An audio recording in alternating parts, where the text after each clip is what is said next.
The recording of this council meeting will be available to the public on council's website for a minimum period of 6 months. In accordance with council policy, I will now ask staff to confirm that the recording has commenced. Yes, it has, ma'am. Thank you. I'd just like everyone to be patient because we recognise their continuing connection to land, water and culture, and we pay our respects to their elders, past and present.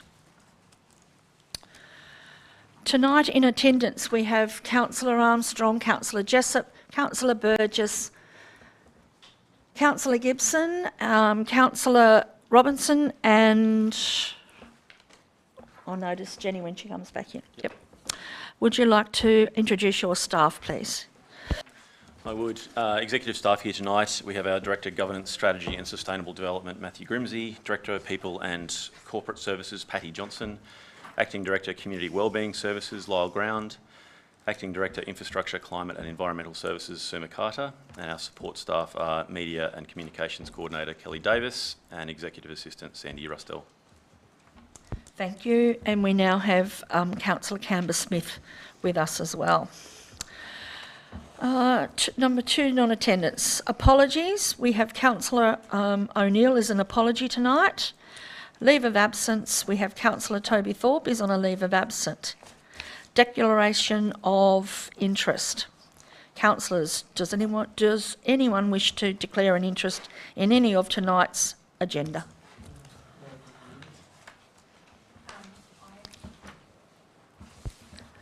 I have, Mayor, I have a potential interest in item 10.2. Thank you. Thank you. Have here. Yep. Thank you. All right, on to confirmation of minutes, the 31st of January 2024, 4.002/24. That the minutes of the ordinary meeting of Council Wednesday 31st of January 24 as circulated be confirmed. Do I have a councillor? Councillor Armstrong and a seconder? Councillor Gibson. Do any councillors wish to report any changes in those minutes? Well, I'll put that motion forward. All those in favour, please raise your hand. Yes, yep. That's all councillors and the motion is carried. Legislative items. We have 2 tonight. The first at item 5.001 has a recommendation that the certificate of election by recount dated 6th of February 2024 declaring Amy Robertson elected to fill the vacant office of councillor following the resignation of Councillor Cathy Temby be received and noted.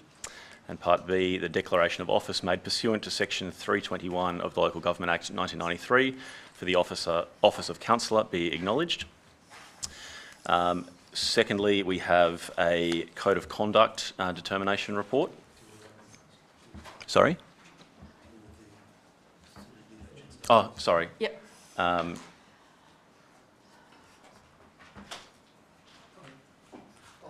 You'll move that? Yep, sorry. Yep, wait a moment. So 5.001/24 is the recommendation that the certificate of election for recount dated the 6th of February 24 declaring Amy Robertson elected to fill the vacant office of councillor following the resignation of Councillor Temby be received and noted, and that the declaration of office made pursuant to Section 321 of the Local Government Act 1993 for the office of councillor be acknowledged. Do I have a mover for that? Councillor? Yep, Jessup, and seconded by Councillor Burgess. I'll put that motion. All those in favour, please raise your hand. No. Welcome, Amy.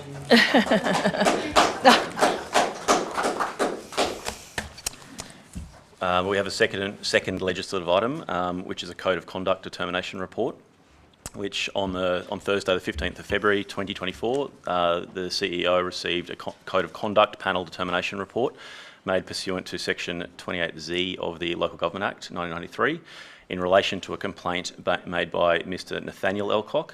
Apologies to Mr Caleb Elcock for that error. It will be fixed in the minutes. Against Councillor Cambers-Smith. The complaint was lodged on 4th of October 2023. Section 28ZK Part 4 provides if the General Manager receives a determination report but no addendum, the General Manager is to ensure that a copy of the determination report is included within an item of the agenda for the first meeting of the relevant council, at which it is practicable to do so and which is open to the public. The determination report is tabled and included as an attachment to this item. Thank you. Urgent matters. Are there any urgent matters tonight? We have one urgent matter in. Thank you. Yep. Yes.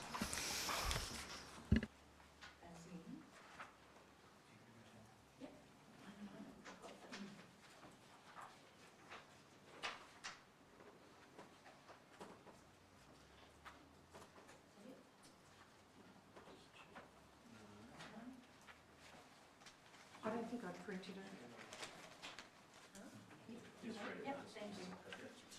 Through you, Mayor, just reporting that in accordance with Regulation 8.6 of the Local Government Meeting Procedures Regulations, the Chief Executive Officer reports that the matter was not included on the agenda for the meeting as legal advice was not received until 28 February 2024.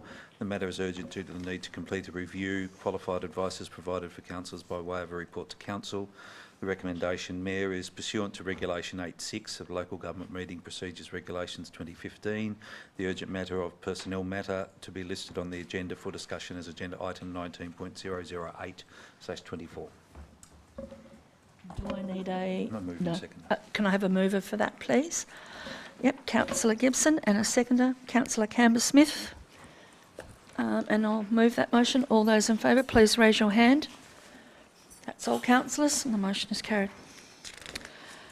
7, Mayor's announcements. Amy, would you like to go first? Thanks, Mayor. I'd just like to acknowledge former Councillor Kathy Temby's comprehensive and caring service throughout her time in this role. I share her strong interest in good governance and sustainable communities, and I'm looking forward to serving my community in this role. Thank you very much for that, Amy.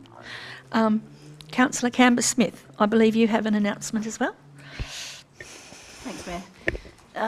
Many of you will have seen I'm standing at number 5 of 7 on the Greens ticket for the Franklin division in the state election. I'm a support candidate only, and my primary focus remains on serving ratepayers on council. I'll continue to make unbiased, independent decisions on council matters. I stood for council as a Green, have made no secret of my political persuasions. I don't envisage any conflicts of interest, but will declare any that arise. I am getting no financial support from the Greens. I have communicated to the Mayor and the CEO that for all these reasons I do not wish to take a leave of absence, and I note there is no obligation under the Local Government Act for a councillor standing for a state election to do so. Thank you.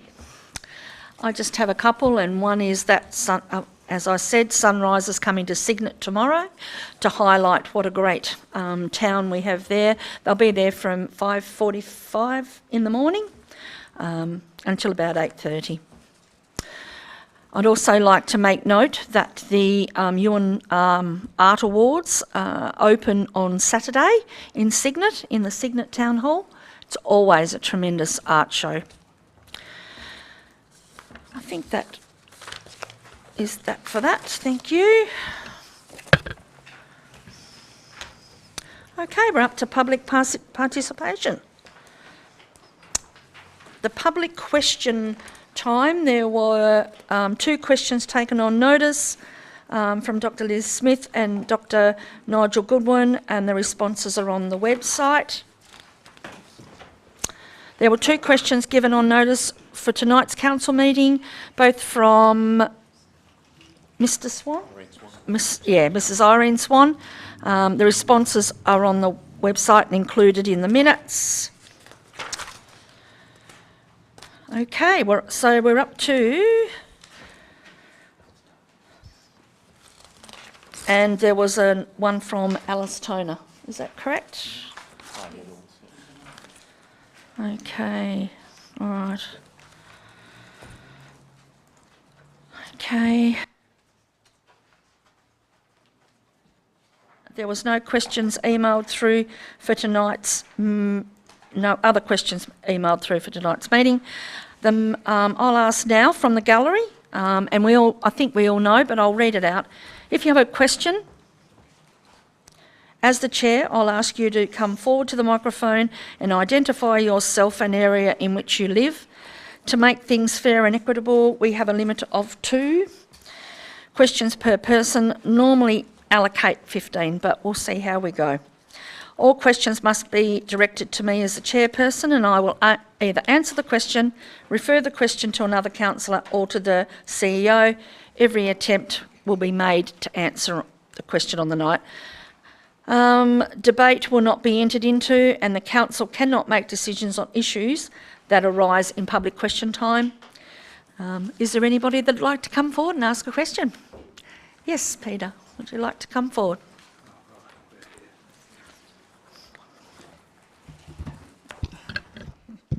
Yes, good evening. My name's Peter Graham. I'm a resident of Port Huon, but I'm appearing tonight as Vice President of the Port Huon Progress Association.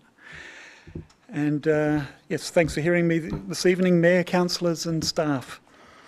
I've got 2 questions tonight in relation to the Taswater proposal to dump effluent at Shipwrights Point in Port Huon.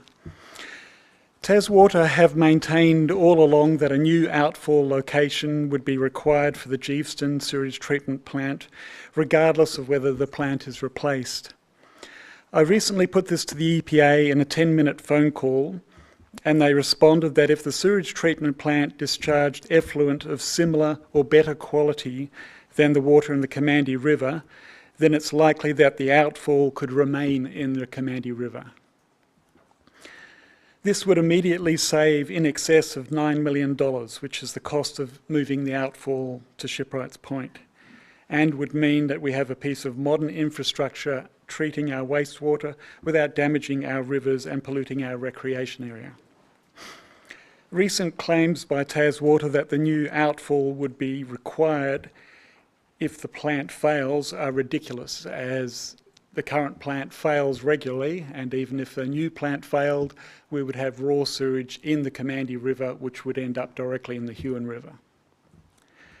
My question is, Taswater claims that there are no other options than to move the outfall.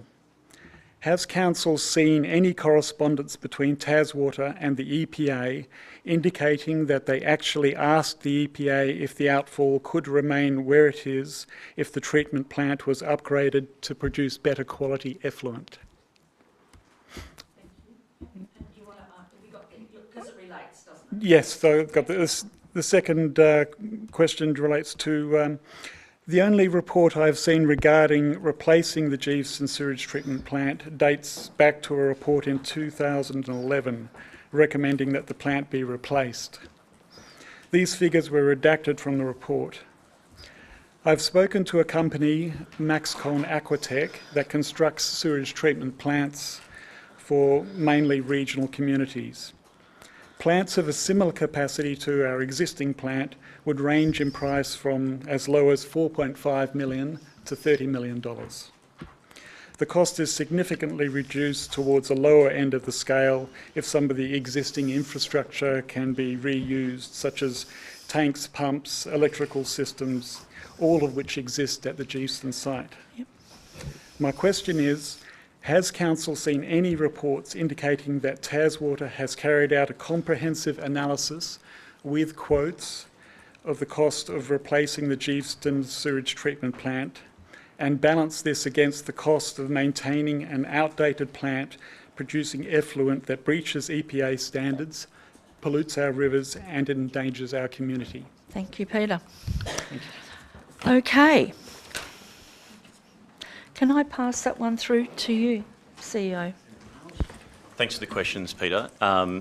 both questions pertain to ultimately asset management decisions of Taswater, and they are the appropriate authority to comment formally on it. And I know they're making their best endeavours and getting challenged by the community, and we're certainly passing that on. We have not seen correspondence between Taswater and the EPA, nor have we seen a thorough breakdown of of costings for asset replacement of the sewage treatment plant. Okay, do I have someone else that'd like to ask a question? Yes, you may. Good evening. Lance Hadaway is my name, and I'm from Dover.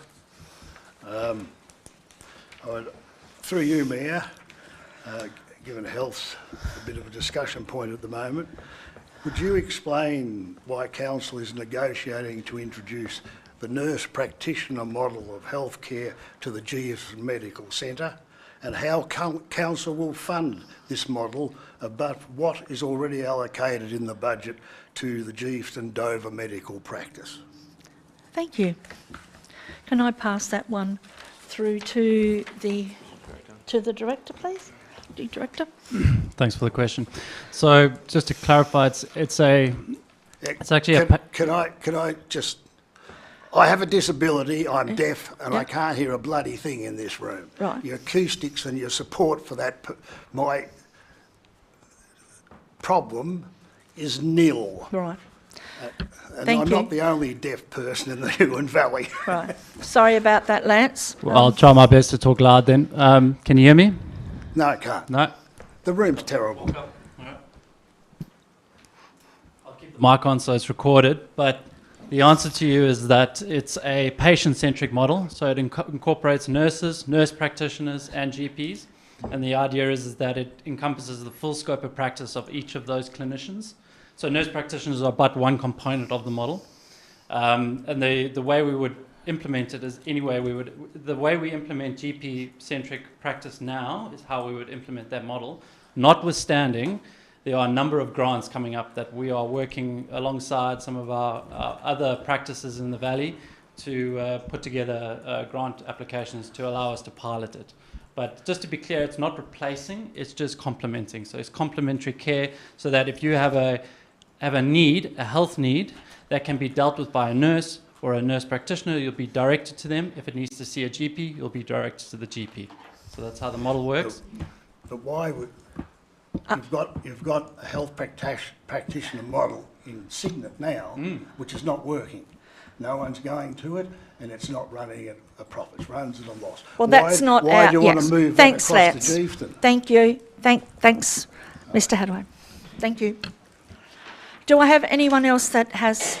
yes, would you like... Oh, sorry, behind you, Andy. Yeah, thank you. Next, Andy. Good evening, everyone. I'm Kerry Coleman from Dover. Thanks, Kerry. A short preamble. On Monday, I had an appointment on Monday to see Dr. Patrick O'Sullivan. We all know that he's had to leave the Valley, and I was rung and my appointment was moved to 3 p.m. so that I could see Dr. Alan Richardson for some day surgery. So on Monday, all the girls in my family went off to town to have a day out, and I was invited, but I couldn't go because of this appointment. About 30 minutes before the appointment, I had a phone call that said, "We're so sorry, the doctor you've been put with can't do that procedure." And I said, well, my understanding was that I'm with to see Dr. Richardson, and they said, oh, he couldn't come down today.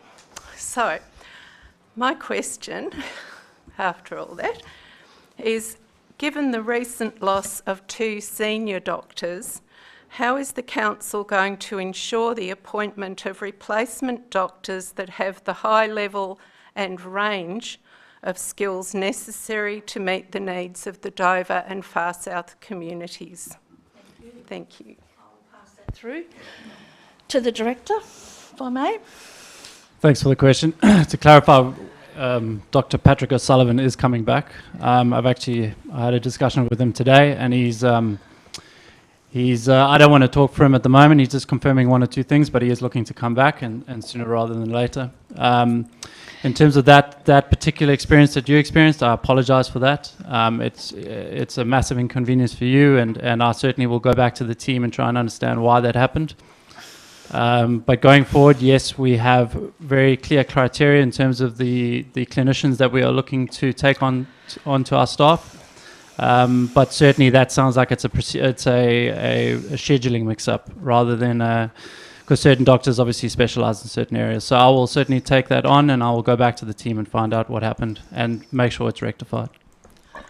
Thank you. Yes, Andy. Oh, Andy Waterhouse, Renalar. I'm asking these questions on behalf of Janine Coford, who is a resident at 116 Main Street, Huonville. Yep. Now, there was an anonymous complaint put through to her brother, who was the owner of the property, in regards to the road verge. And she sent an email into the CEO, Lockie Krantz, on the situation. And it was the response back was removal of vegetation materials on road.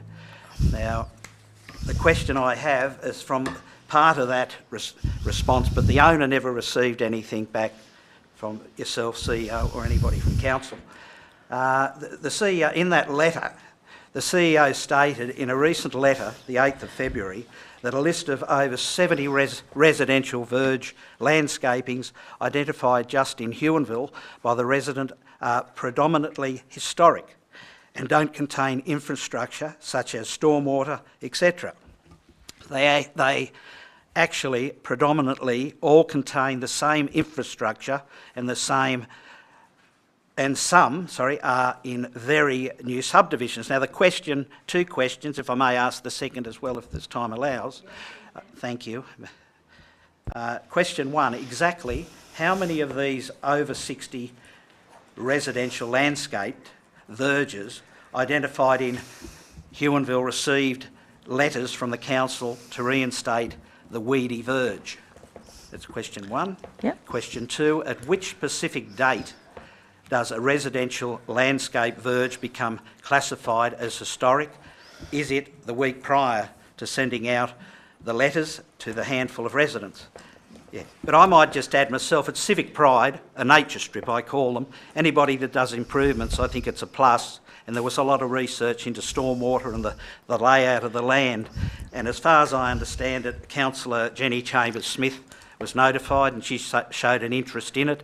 And perhaps through the chair, Jenny would like to update, but I'll just stop. I'll leave it to yourself.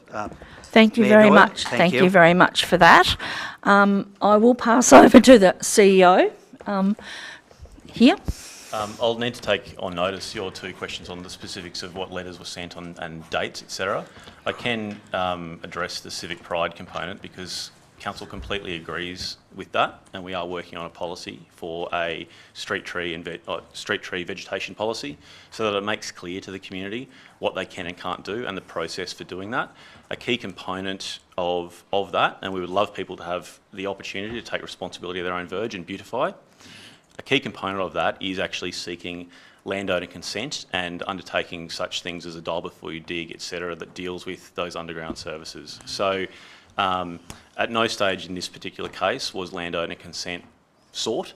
The arrangements of other properties are largely irrelevant to this particular situation, and we acknowledge we want civic pride. We acknowledge that we don't make it clear enough at the moment, and we are working on a policy. And I'll come back to you on those specifics around the letters and related to the other properties. Great, thank you. Yep. So, if you'd like to step up to the... Step up to the mic. The landowner was consented, and I did state to you that he actually helped me do the verge.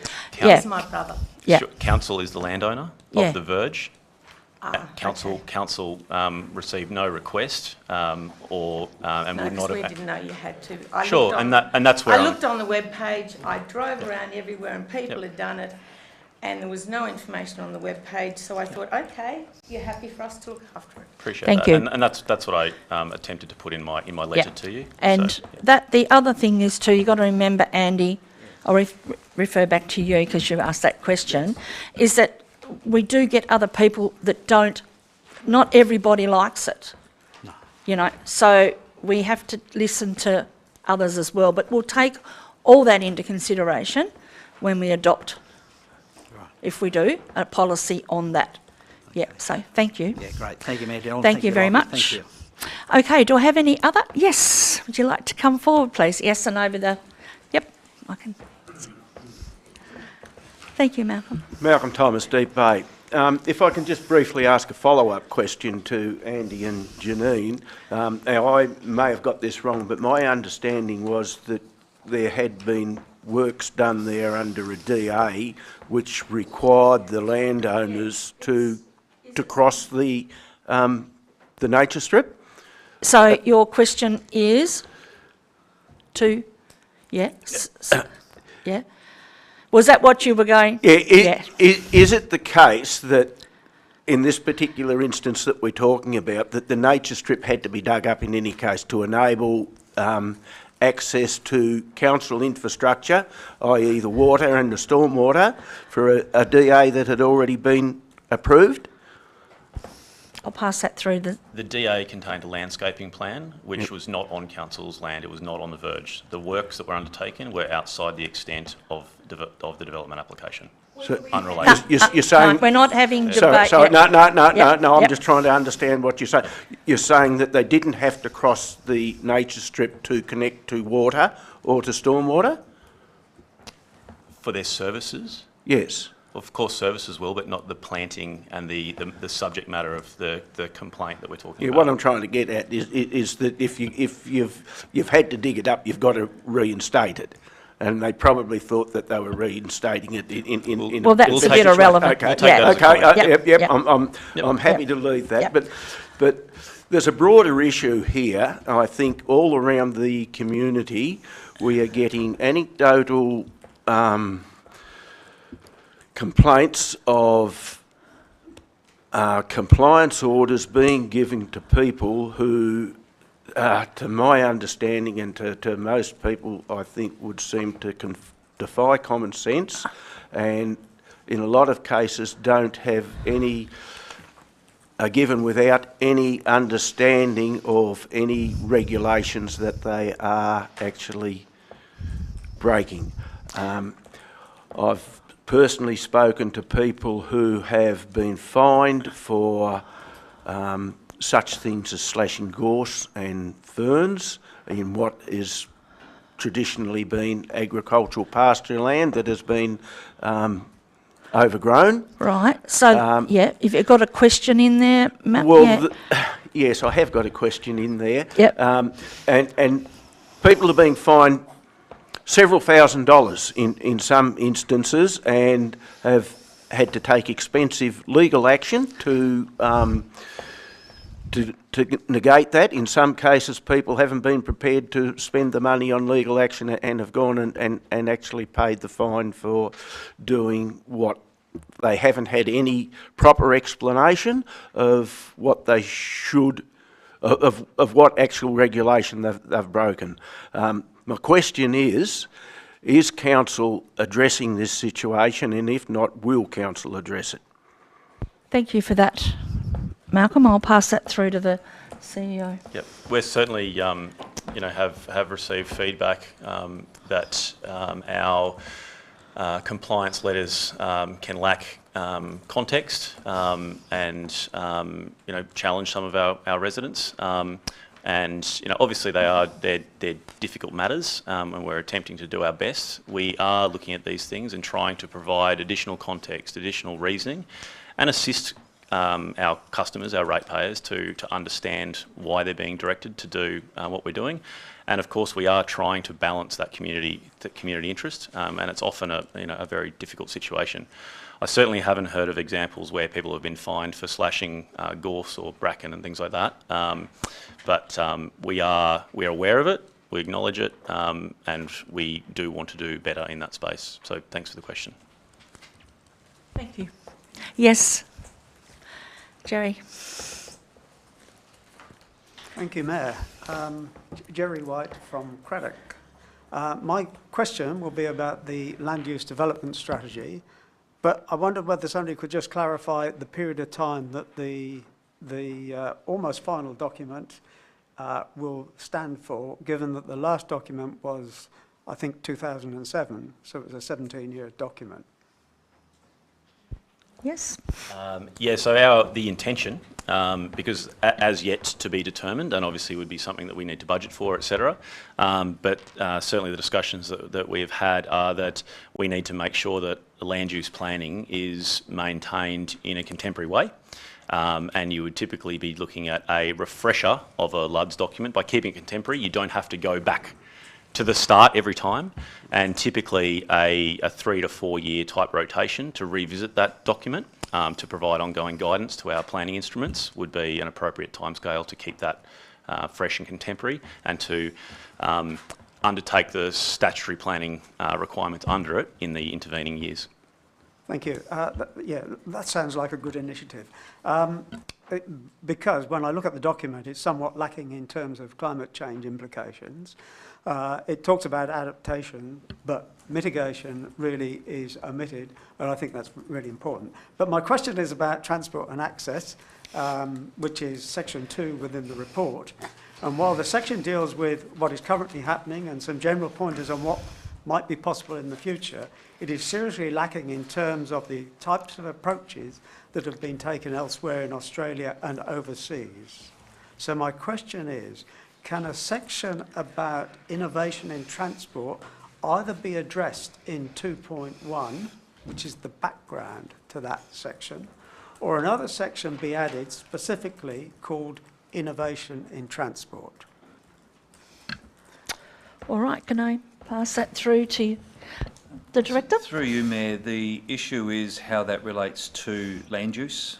This certainly doesn't dictate transport methods and those sorts of things, so it does have some limitations into how it actually drives those sorts of issues surrounding beneficial transport. Yeah, the document I'm talking about is called Land Use and Development Strategy. The second part of my question is to do with section 2.4 of the document, which is about the strategic direction. Within the section, or the whole chapter on land use, there's a referral to a number of different kinds of transport. But when it comes to the actual description of the direction, it seems confused to me in terms of what's happening. It reverts to, particularly in section 2.1, talking about the importance of roads, when if we're looking to a future period of time, we've got to talk about mode shifting and reducing private car usage, which is mentioned, which will be achieved through an integrated transport system. So my question is, can Table 4 be reprioritised so that implementing an integrated transport strategy is 2.1, and there is more cohesion in the implementation consideration that this would require? So there's a number of areas there that talk about different forms of transport. There's a number of things that refer to parking, which is also important in terms of that section, but it doesn't seem to be coordinated, and it's a bit confused. And so I think it would benefit from being rewritten and the integrated transport system raised to the fore. Okay. Can I pass that one through to? Through you, Mayor, that's a matter for council consideration. Yeah, but we can, given you've been quite specific in what you're asking for in table 4, and to elevate innovation, integrated transport, as we're discussing that tonight, I can see councillors taking notes, and we can incorporate that in the discussion. Thank you. Thank you all. Thank you very much. Do I have any other questions? Yes. Dr. Smith. I have a couple of questions and observations. First, I would like to ask about the new format for providing the agenda and attachments online to the community. I found it very difficult to find my way around. The one long file was really difficult to navigate. It's nice to get the paper agenda with just the agenda on it. It would be much easier if the attachments were in a separate file. One good thing, though, is there are now page numbers for agenda items, and that helps a lot. So I'm wondering if the agenda and attachments might be presented separately online. I'm also wondering why the General Manager, appointed under Section 61 of the Local Government Act, has the title of Chief Executive Officer, since this position is not included in the Local Government Act and seems to be used in addition to the traditional title of General Manager. And the other part of that is the title Chief Executive Officer in common use in Tasmanian councils? I'll answer number 2. It was a decision when we were working with the consultant to go to a CEO, and yes, it is being used in other councils. Kingborough, just to name one, they've just employed their new CEO. The number 1 I'll have to put through to the General Manager concerning the splitting the document. Sure. I'm by no means an expert on this software. It's been fantastic. The team that's put it together for us have done a great job. So it's made administratively assembling the agenda is light years better than it has been before. Mm-hmm. The document is subjective in terms of how it's then assembled, but we do have options to do it in different ways, and appreciate the feedback from the public on how they're experiencing it, because councillors are being asked for their feedback on it, and we do have options to modify how we present it. So watch this space, and this is the first time we're doing it. I will. No doubt. I have a very quick question about land use and development strategy. In the front of the agenda, the community vision themes include an approach to planning and land, and I think that may be land use, that allows and encourages innovative housing solutions while respecting lifestyle, nature, cultural heritage, and neighbourhood character. And I think we all agree with that. I note that more than 50% of households in the Huon Valley in the ABS data from 2021 were lone person households or couples without children. And how will this be taken into account in future planning, for example, by enabling the building of 2 small dwellings close together on a single rural title close to a settlement, which might relieve some strain on other areas? Okay, I'll pass that one through to the Director. Through you, Mayor, thank you for the question on that one. That really is a matter that's covered by the state planning provisions. So under those provisions, it's the rural zones where they're not permitted grouped housing. So the land use development strategy can't make any changes to that or override state planning provisions. Okay. Thank you. Do I have any other questions? Yes. Through you, Madam Mayor. This is in relation to the recent... Can you just state your name and where you're... Sorry. Patricia Clark, Police Point. Thank you. This is in relation to the recent medical situation in Geeveston and Dover. Thank you. So I understand one of the Huon Valley Council's significant business activities, as identified in annual reports and registered with ATSIC as a business, is Huon Valley Medical Services. Please can you explain how Huon Valley Council is fit for purpose to manage the Huon community's ongoing medical welfare? Is profit or community health the prime objective? Thank you. I'll pass that one through to the CEO to start. Yep, thank you. And look, thank you for the question. It's a good one. So, in answer to the second part, I mean, we have dual objectives. Obviously, patient care is the fundamental in a medical service. As a council, we also have a responsibility to deliver a cost-effective and financially sustainable service to the community. The question of whether we're the appropriate body to be administering it is a great one, and I think really disappointingly, we are we're the provider of last resort because the federal government, the state government and the private sector have not shown interest in stepping up and helping. So we're it, and we know how important medical services are to our community, and where every day we take our patients' care as our absolute priority. And in the background, the medical services management team are working very, very hard and have demonstrated significant improvement in the fundamental business operation. And while that means tough decisions and changing models of care that are in line with a nation that is really struggling with healthcare and with a rural GP crisis, I actually think that we are doing an exemplary job, and we have, as late as today, written to the Health Minister with some specific requests in what help we would appreciate on behalf of our community to get those dual objectives right, of great healthcare and a financially sustainable position. Yeah, it's greatly needed. Yep. Yeah. Thank you. Okay, no further questions? Right, we shall move on. Thank you, everybody. 8.2, deputations. Do we have any deputations tonight? Petitions? No. No. Number 10, Planning Authority reports. I advise that the Council is acting as a planning authority at 6:46.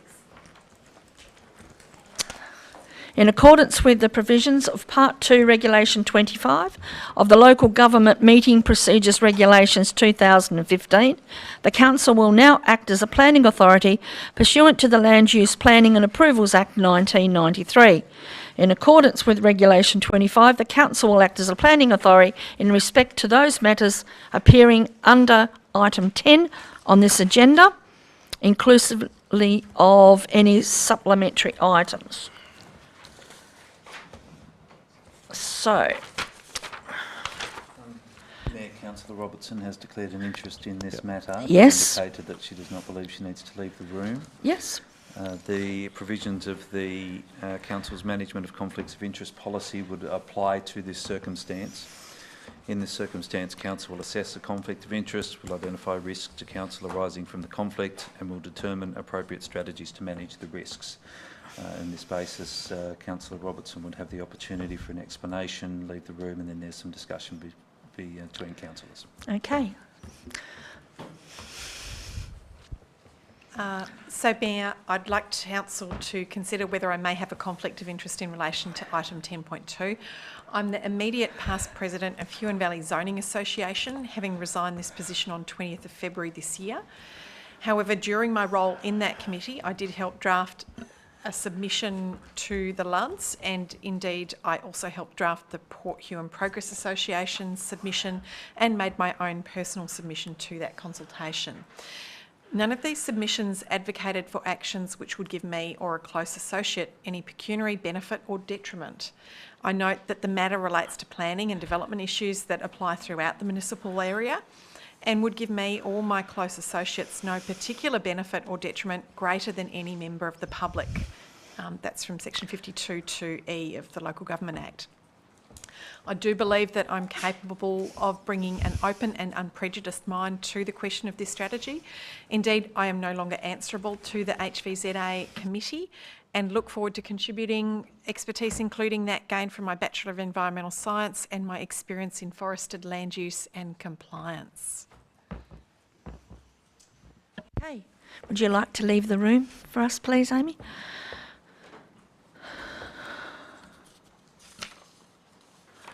Okay. Do I just put it forward or do I just discuss? Through you, Mayor, for discussion. Yep, yeah, it's open for discussion. Do we think that Amy should... You go. Through you, Mayor, I can start if you like. Yeah. I think it would be fine for Amy to stay.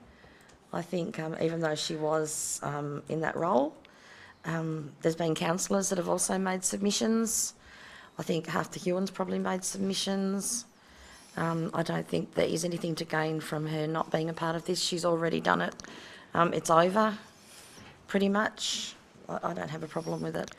Okay. Thank you, Mayor. Any other discussion on this? No? We go... Yes, Paul, you'd like to? I'm a bit hesitant about it, to be honest, because her role was so strong in a very specific way with that group. That's fine. Yep, that's your... It doesn't really sit very well with me. Okay, thank you. Do we have any other... Yes, Councillor Jessup? Thank you, Mayor. I spent most of yesterday evening reading all the submissions, and thank you for actually putting them up there, because I think they are quite insightful. Look, I could identify the submissions that councillors that have been included from councillors, because we all emailed each other. So, look, I think we've had a very strong influence as individuals and as individual ratepayers putting in submissions. It's a kind of document, I think, where, you know, it's setting a broad umbrella, and I think at a conceptual level, the conflict is significantly reduced, as opposed to being if it was a individual house design or something like that. I think the level of risk to council is lower, and I think I'm quite happy to hear Councillor Robertson's comments on this, and I do believe that she can bring an open mind to it, just as we all have our own political or philosophical, ideological bents on this, and we all have to bring our own open mind to it. And if we don't, we probably shouldn't, any of us shouldn't be sitting here, potentially. Thanks, Mayor. Thank you. Do I have any other discussion? Yes, Councillor Hammersmith? We're very much right at the end of this process anyhow, so I don't have any objection to Amy sitting on that. Thank you. Councillor Burgess? No? No objection from me, Mayor. Thank you. All right. Well, if that's the case, do you need us to do a vote for that, or do you want us to? Through you, Mayor, if councillors can just generally resolve, Yep. otherwise you'd need to, if you have formal dissent, you'll need to have a resolution. Okay. I'm happy to withdraw my dissent. Okay.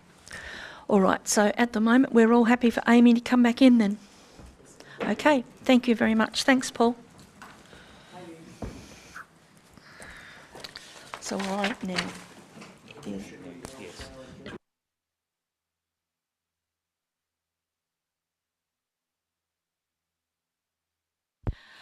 and so now we're up to the draft Yuan Valley Land Use and Development Strategy 10.001/24, and I'm going to pass it over to the Director to explain. We have an amendment. Thank you, Mayor. Just for the public's information, we do have an amended recommendation. One is to include at the end of the Huon Valley Land Use Development Strategy an overview section, include the following. Review. The Council acknowledges that the LUDS is a dynamic document and must respond to changing circumstances. The LUDS will be reviewed regularly by the Council and will be updated as a result of any new strategic work undertaken from time to time, and that addresses the earlier question. Under section 3.2 on page 36, the second dot point is deleted and replaced with heads work charges. Charges are levied by Taswater, the original version had council, to cover the cost of providing water and sewage infrastructure to service new development. The requirement to pay development charges applies to new development applications for planning permits lodged at council from 1 July 2023 onwards. That, Mayor, is presented as an amended recommendation, and councillors also have the consideration of the matter raised in public question time.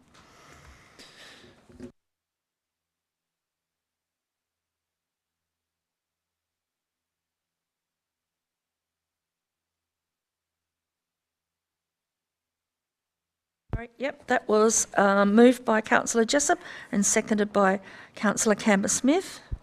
Councillor Jessup, do you wish to speak to this amended recommendation? Strangely, yes, Mayor. And I'll just foreshadow, and I have some questions to ask later on specific points, but I'd probably just foreshadow to the Director, maybe in the review statement, do we need not a sunset clause, but a specific review date that it comes back for a formal review in, say, 2 years or 3 years' time, because we just want to probably formally refresh it, but I'll let people ponder that, and I've just thought of that. But look, I'd like to, there are elements of this document that I'm not comfortable with, but I'm sure equally that each of us around the table are probably not comfortable with certain elements of the document, but maybe for different reasons. So it's a very high level strategic document that tries to set a forward direction for the overall development of land in the Huon Valley. And I do like to acknowledge Jerry's comment. Look, we've made some attempts to look at issues around climate and issues around transport, but it's neither fish nor feather in some ways. It's not an integrated transport plan, and it probably never will be. And I know some of the councillors are quite committed that maybe that's something we should be looking at more generally. But we have tried to strike a balance that, yeah, we have talked about the need to be adaptive in our transport strategy, and I think the purpose of this document is to open the door for further discussions. And yeah, I've noted there's at least 3 quite different projects that will have to come out of this. Yeah, we have to do some work on 1.8 requires a proper scenic landscape assessment, so there's clearly a chunk of work out of that. 1.11 requires the council to undertake a proper heritage study of the valley. 10.6 requires us to identify rural living areas where there could be greater density. And I think your point, which I didn't have in my notes, but 2.4 probably does require us to do some work on an integrated transport plan, and maybe cheap buses maybe from the state government. But look, I have some specific points to add in a moment. But look, generally, we've worked really hard on this as a group, and we've worked actually quite respectfully. We've all had lots of comments backwards and forwards with each other, and I'd just like to thank the leadership of Matt and his staff, who have pulled together a document that, had we had 3 years ago, maybe we wouldn't have had this shit fight, let me be a bit rude, but the naughty difficultness of the LPS, where I think we've actually embarrassed ourselves with 30 days of hearing in front of the TPS, where the Tas Planning Commission, where had we had this at the beginning, we may have actually had a much better dialogue with our community. So I hope that this opens up the way for a strong dialogue on the very important role of developing land opportunities in the Huon Valley, because we, as council, we're a major impediment or facilitator of people using land, and I think this hopefully gives some clarity. So thank you, Mayor. Thank you. Yes, Councillor Campbell-Smith. Thank you, Mayor. I've got a couple of comments, but I'd also like to move that we take on board Jerry White's suggestion that we change the order of Table 4 on page 30, that we move the integrated transport study up to the top of that table. As you know, I've been critical of the way transport was treated in this document from the start, but it has improved hugely, and I think that's to everyone's credit. And I too read all the submissions and analysed all the various subject matters and topics that were mentioned. Transport and natural values were mentioned far more than any other subject. And transport is highly relevant to any land use and development strategy, given that more innovative ways of getting around require things like well-planned transit centres, walkways and cycle paths, safe parking for bicycles and cars, safe ways to use other forms of micro-transportation, etc. And I've mentioned before that some councils have indeed not just developed land use development strategies, but also transport and land use development strategies as one single document. And but I think we've moved along, a long way along that, and it's probably as good as we're going to get it at this stage, apart from perhaps that one change that I'd like to suggest to Table 4. And with respect to Councillor Jessop's point about the regular reviews, I mean, I would suggest that perhaps we do that concurrently with the election of new councillors. So we do it on that 4-year cycle, along with the, you know, the 4-year strategic plan update, etc. We might as well do it all as part of that one review. So apart from that particular change to table 4, I'm happy. I'm happy to go with it, because I don't think, you know, we can keep fiddling and fiddling, but we're probably not going to make any real material changes at this stage. And I did wonder how the vision statement got so long. I don't remember us ever discussing that hugely long thing, and I don't know where the mission statement came from, but I'm happy to live with them. I think they came about from our workshop, but yeah, yep. Yep. Mayor, I'd be happy just on that procedural point to have a third dot point in the motion that says move 2.2 to 2.1 and 2.1 to 2.2 on the transport one, which is basically just swapping. Table 4. Yes. Through you, Mayor, for the purpose of some wording, on table 4 on page 30, move action 2.2 to 2.1 and renumber. The other matter that was raised, Mayor, was in relation to a time frame. Yes. If it's accepted by the mover from Councillor Canberra-Smith's suggestion, it could be that the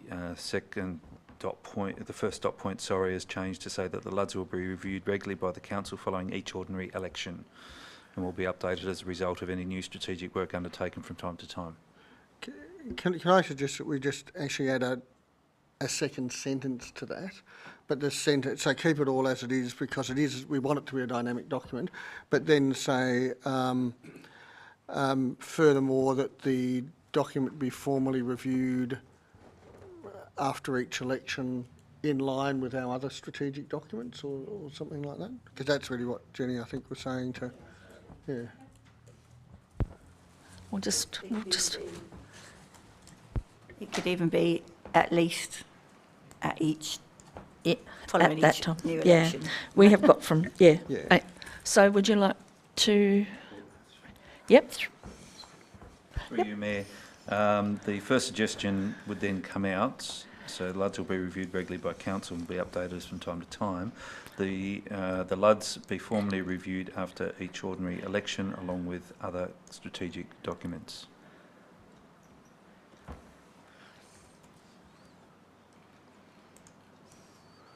I still quite like the council acknowledges that the LUDs is a dynamic document. We're not taking that bit out. That hasn't been suggested to be taken out. Yeah. This is just adding the extra. Just add that bit. Yep. No, happy with that then, I think. Yes, I'm happy with that. And you happy with those changes? Yep. And the seconder is? Okay. Do we have any other? So I Yes, have specific stuff. Yep. Go. Yes, Councillor Robertson. So we're still keeping, will be updated as a result of any new strategic work undertaken from time to time. Yep, excellent. Oh. Okay. Yes, Councillor Jesse. I have some specific questions, which I note that the director has actually answered some of these in an email, but it might be useful just to read in the differences. The headwork question I had, I think's been resolved in the question. 5.1 on page 53. I was concerned, I suppose, with the issue avoiding expanding developments where bushfire risk cannot be adequately managed, or where mitigation measures such as hazard management will have significant impact on natural. So the question for me is what does significant mean? And I think the director's response, I think the pertinent bit of the director's response, with respect to potential effect on new developments, this will only occur if council seeks to approve a new zone or SAP or code over land that has use and development standards that would restrict new dwellings subject to the amount of area required for clearing. So I'm taking from that director on that particular one that this isn't going to affect an existing house sitting on an existing block, but it will move forward to when we're looking at land, broader land development, we need to take these things about fire risk and stuff into account. And that is correct, Mayor. Yep. Thank you. If I can go on.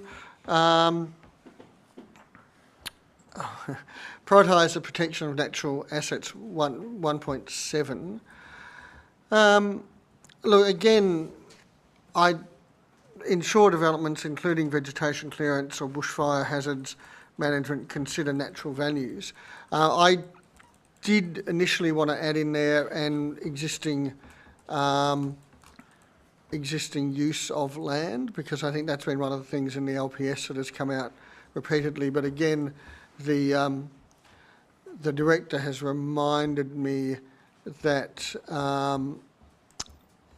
the strategic directions about natural values, it's not about owner amenities. So I think in the context of this section, that's relevant because owner amenity and use is dealt with in other parts of the document. So I think that's one of the really important things in this document, to realise that it is a bit of a shopping list or a checklist to go through. It's not one thing doesn't overrule another thing, and that's one of the joys of land use issues. There's always competing needs, and I think the director wrote, the strategic direction does not seek prioritisation of protection of natural heritage, but the implementation consideration is to ensure developments which will be new, not existing, considers, in inverted commas, natural values. It is not prohibited or restricted by natural values. So I think if you're happy with that, Director, it says it's one of the considerations that we've brought to the front. In this document, we said it needs to be at least considered. And through you, Mayor, yes, it'll be considered as part of any application of zone code overlay or SAP. Yep, thank you. And just the very last one, Mayor, is 7.1, development of signature experience and hero product experiences.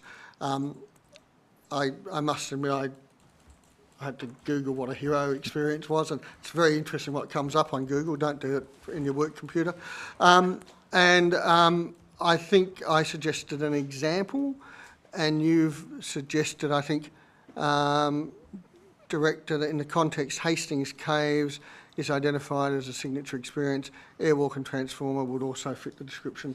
So I don't know if we need to add that to the motion, if a minor word change, but if I'd be happy if an example went in there. Through you, Mayor, it does reference the Reimagining Our Regions Far South report, which actually does have discussion of that within the report. Yeah, which unfortunately other people aren't necessarily going to go to that. So I'd be happy just with an example, Hastings Caves, so people know. And I think, look, absolutely from a tourism development, we know that people are drawn to iconic events and places, which is important. But they're my minor suggestions, and generally I'm very pleased with, and Jerry's gone now, but I was going to remind him that this is a document designed by a committee, so it's always going to have challenges. Thank you. Any other comments? Yes? Yep. Councillor Robinson, and then Councillor Campbell-Smith. So I think this document is much better than it was when it was first circulated as a draft, and appreciate that. I appreciate the amendment to the motion stating that it will be reviewed and updated. I think it's important this is a living document, and that will help it continue to improve and be even better. It feels a little sad to let go of the previous LUDs, which, though old, was an award-winning document. We should remember we had a really high standard document there. We can do awesome stuff. And I'll just finish off by noting that it's so important to have our community engaged as we set the direction for this place. That often requires and involves a lot of communication and education, but it gets and generates a better result. So I will continue to be very interested and perhaps concerned about how council resources strategic planning over coming years. I think it's not going to get any easier to resource this kind of activity, but we've seen through the LPS process how important that is. So I shall continue to pay attention. Thank you. Thank you. Yes, Councillor Campbell-Smith. Thank you. Yes, it's interesting. The previous LUDS was an excellent document, and that did very much prioritise the natural environment. There was a couple of things I was just slightly concerned about. I'm not sure why the consultants have said urban growth boundaries aren't the consideration of the LUDS, because I would have thought that was a sort of, foundational to a land use and development strategy, but I'm happy to take advice on that. In the feedback document that they put together, there were a couple of people who mentioned city boundaries, why they're not in there, and I was one of those, and they said urban growth boundaries were not part of their remit, oddly. All right. I can't answer that specific Okay. question. Okay. In 6.1.2, I'd like to, because it's about agriculture and natural resources, I wondered if we could please change the word forestry to agroforestry. So I think they're slightly different things, and agroforestry is much more relevant to agricultural land, I think, than forestry per se. But What section were you at again, sorry? 6.12. Page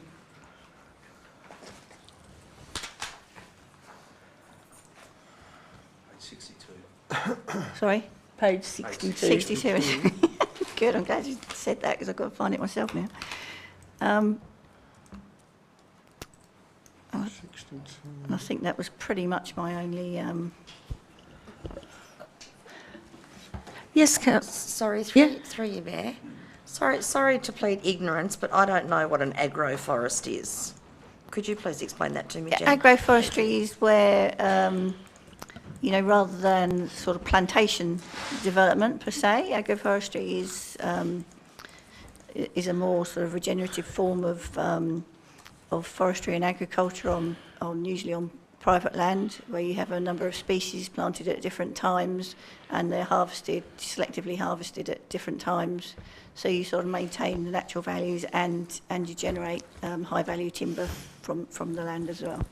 Thanks, Jen. I actually do know what it means. I just didn't know that it had a name. Yeah, it had a name. Yeah, exactly. Thank you.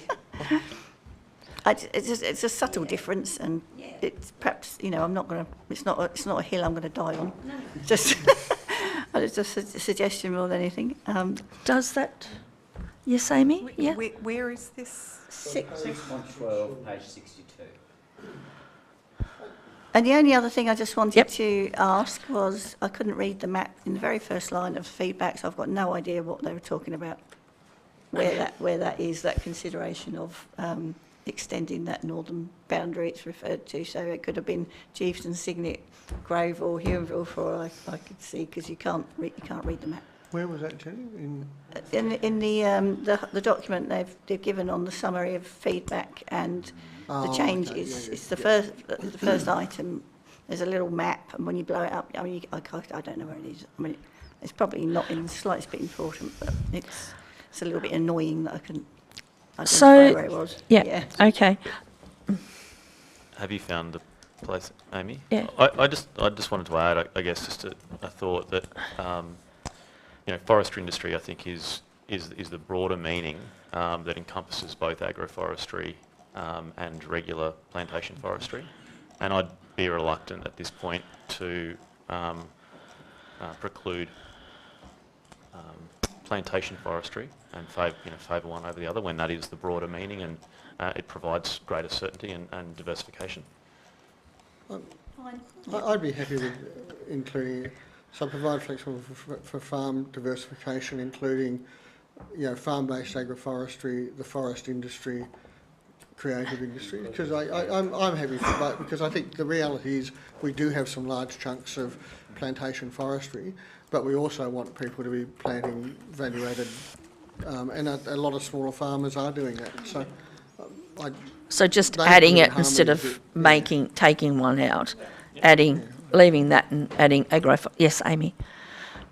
So just noting that this is under the banner of value-adding processes. It's not about actually growing trees. This is about what you do with whatever you've grown on your land in, I think it's within the rural zone. So whether it's a farmed crop or something from, it's whatever resources you have grown and produced on that rural zone land. So we're not delving into how you made those resources. It's that they're forest resources. They're a forest product. You could regardless. equally say timber. You could say timber resources, but I think it's nice that it's open because forests provide so many different potential values and yields.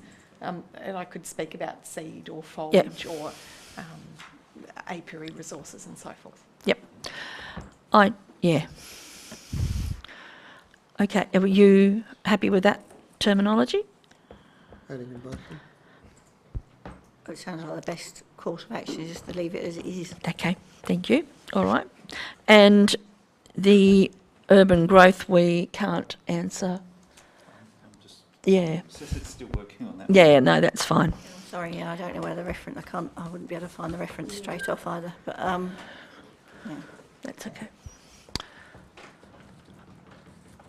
Do we have any other while we're waiting? No?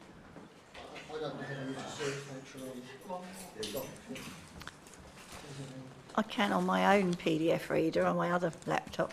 I can't search PDFs on this.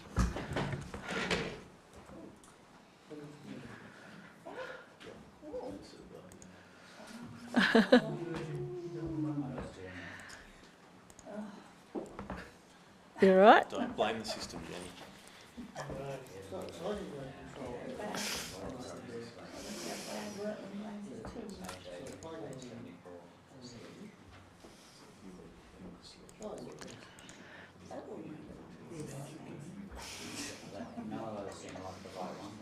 No, because it's not in the notes itself, it's in the feedback. I have nothing to add. Yep.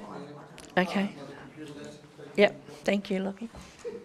Sorry. Thank you for the computer lesson. So do we, Jenny, what would you like to do about your urban growth scene that we can't at the moment? Was this in the comments? It's in the comments, yeah. I'll just do a quick search in there, see if I can find it. Yeah, I know what you mean. Help if I spell growth right. I think you're discussing submission 27, which is deep on page 380 of 410, and the submission is urban growth in Signet. What is the town boundary? Is it outlined on the map? Is it actually the urban growth boundary? Is this ringing bells for you? The response was, this is useful to define these terms used in this section of the report and add clarity. This is also the case in instances where there is not a defined town boundary. We will also clarify in those instances.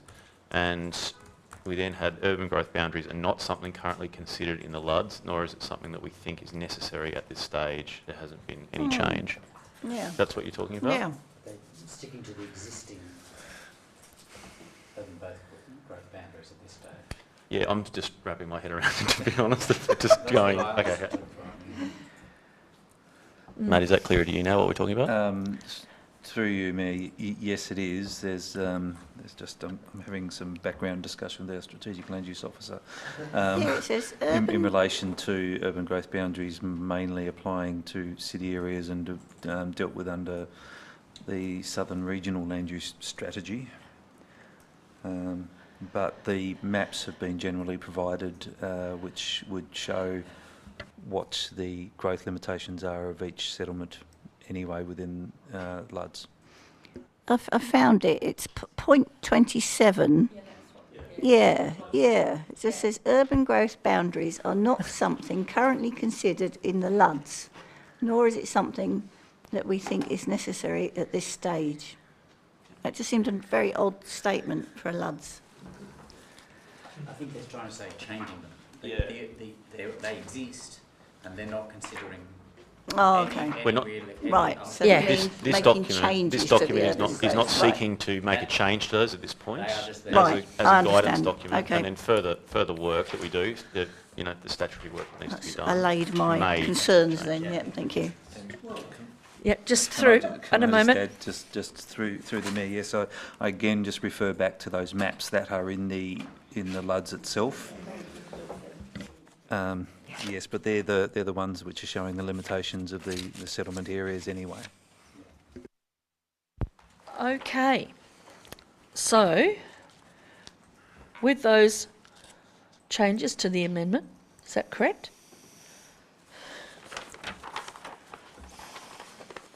We're right to go then? Yep.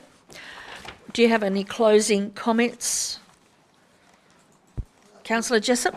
No, I mean, I think just the comments around the table today shows the goodwill and the attempt to make this document as clear as possible for the community, and it will evolve, and I hope it will evolve, but I commend passing this document and getting it out there in the community. Thank you. Thank you. So the only amendment is around the time. Microphone. The only change to this is the adjustment to the reviewed comment. Through you, Mayor, the amendment includes the change to the formal review of LUDs, the headworks charge, and the change of the action 2.2 in table 4 on page 30. Thank you. Do you want the adding the Hastings Caves as a formal thing, just so we keep it all ridgy-didge? Do you think that's... I'm happy if it goes in. I don't think it's not a substantive change. It's an editorial change. I think there were typos that people picked up as well, so there will be some minor changes in the document. I think we can pick that up as for example, when we do a final sweep for typos, etc. Yep. If councils are happy with that. All right. If everyone's happy with that, I'll put the motion. All those in favour, please raise your hand. That's all councillors, and the motion is carried. Okay, I declare that the meeting is no longer acting as a planning authority at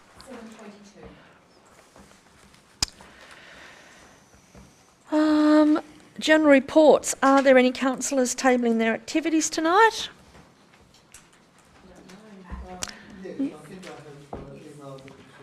Okay, thank you. Thank you. Thank you, Councillor Jessup and Councillor Armstrong. Was anyone like to speak to it apart from Councillor Jessup? No, I'm sorry, Councillor Jessup. If you'd like to speak to them, you can. Okay. Okay.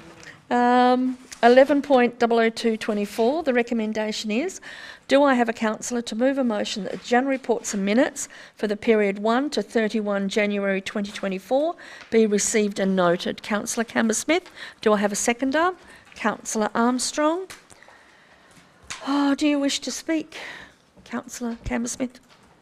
Only very briefly, I just had a couple of comments on the annual plan quarterly implementation update.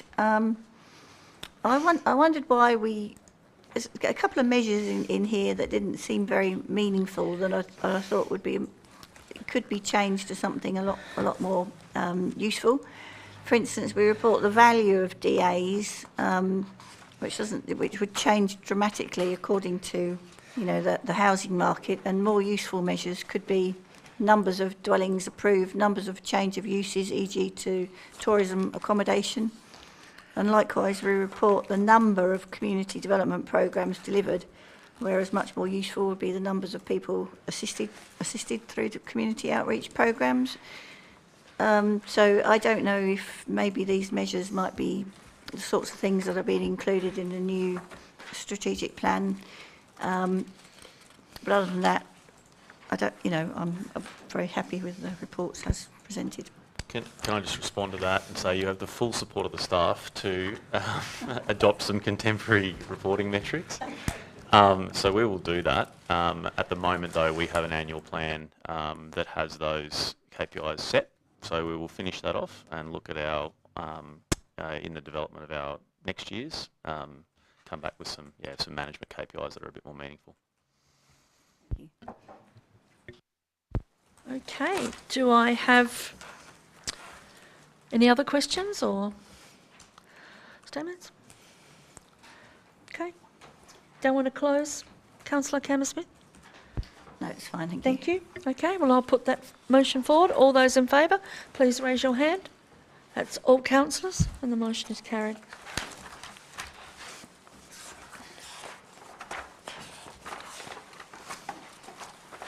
Wow, where am I? Up to 12. Is that correct? Yep. Would you like to talk about our workshops that we've had, Lachlan? I would if I could find them. Page 40. Oh, it's my agenda. Do you want to? Here we go. Here's ours. Yeah. There's mine on the dates. I found it. Okay. I think. Yeah, I did. Yep. Okay. We did say bear with us. This is all new, brave new world. Okay, so council workshops this month. On the 17th of January, we had the council's first briefing and a Q&A session on the proposed restructure and strategy. On the 24th of January, we had a briefing update provided on the Geeveston outfall project from TasWater. We also had a review of children's services, so councils were given the opportunity to ask questions on the consultants' report and reflected on the proposed actions and outcomes in line with what we are currently doing and what we need to plan for in the short and medium term in that children's services space. We also, at that 24 January workshop, revisited councillors' priorities for 2024, which was an opportune time 1 year into their term. And as part of our preparation for the next annual plan. 14th of February, we had a briefing on Docs on Tap, which is this new system we're now using to generate our agendas, how councillors use that, etc. And we also had the review of local government review, so an opportunity for councillors to discuss our draft submission, our response to that Future of Local Government Review final report. And that was it for a busy month. Thank you. 13, councillor questions. We had 2 taken on notice from Councillor Thorpe and Councillor David O'Neill, and the answers are on the website and included in the minutes. 13.3, are there any questions without notice? Councillor Cammersmith?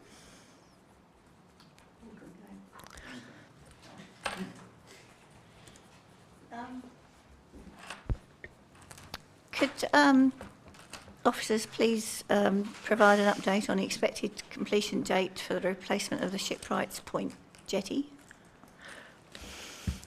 Thank you. Can I pass that through to the acting director? Thank you for the question. So at this stage, we've completed all the data collection.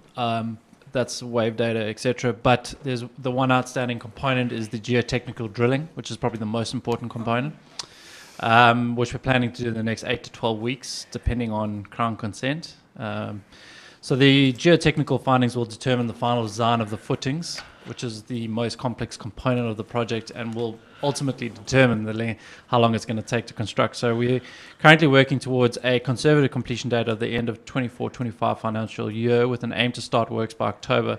But once we get that additional data, a final design, we'll be able to then provide a more refined start and end date. Thank you. Thank you. Do you want me to carry on my other ones? I've been approached by several Mountain River residents over the past several months regarding the regular potholed and corrugated condition of the unsealed section of Mountain River Road. I understand that an unsealed road is generally cheaper to maintain than a sealed one, but that there is a tipping point at which sealing becomes a more cost-effective option. Could the CEO please advise how Mountain River Road will be monitored and how we will know if this tipping point has been reached? And the same question could equally apply to Dip Road, which likewise carries a large volume of vehicles daily. Okay, I might pass that through to the to Sue, if that's okay. Thanks, Jenny. So, with regards to unsealed roads, as we've discussed recently, there has been a methodology change in how we deliver unsealed road maintenance and how we are undertaking our resheeting process. So we're 2 years into that revised process, and along with that revised process comes increased data gathering abilities.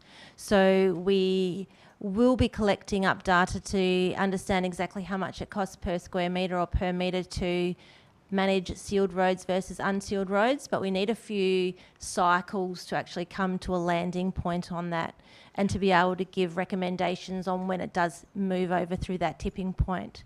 So just as a little bit of an example, with regards to Dip Road, in the 2023 financial year, the maintenance activity was around $10 a metre, and the Mountain River Road was around $9.33 a metre.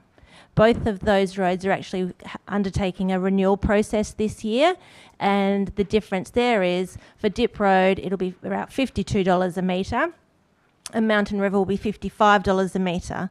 So that's the indication of a renewal action versus a maintenance action. So by comparison, the similar activity on the sealed road is $121 a metre.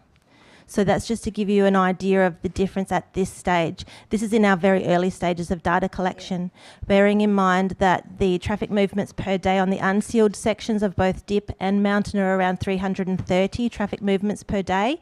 On the sealed section, we're looking at over 1,000 traffic movements per day.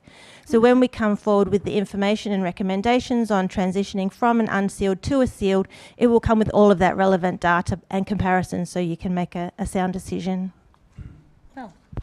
Thank you for that. Thank you for that very complex answer. Yeah, that's right. Thank you. Can I just say there's been a huge amount of work done in this space, because there are roads that objectively, we would love to be able to seal them, but just like medical services, we need to make sure that we are sustainably, financially sustainable, and we want to make sure that you're given adequate advice to make a sound decision. So the team are doing an amazing job, and this annual budget preparation we're doing now is really the first one that's informed by enough data to start teasing out some quite interesting information on how we run our maintenance program. I guess the only different issue between the roads and the medical centres is this is core, and there is a safety component as well. And there's been there have been quite a few accidents on Mountain River, and including some pretty bad outcomes, and I suppose that's why it keeps rising to the surface. But okay, I'll ask my final one, if I may.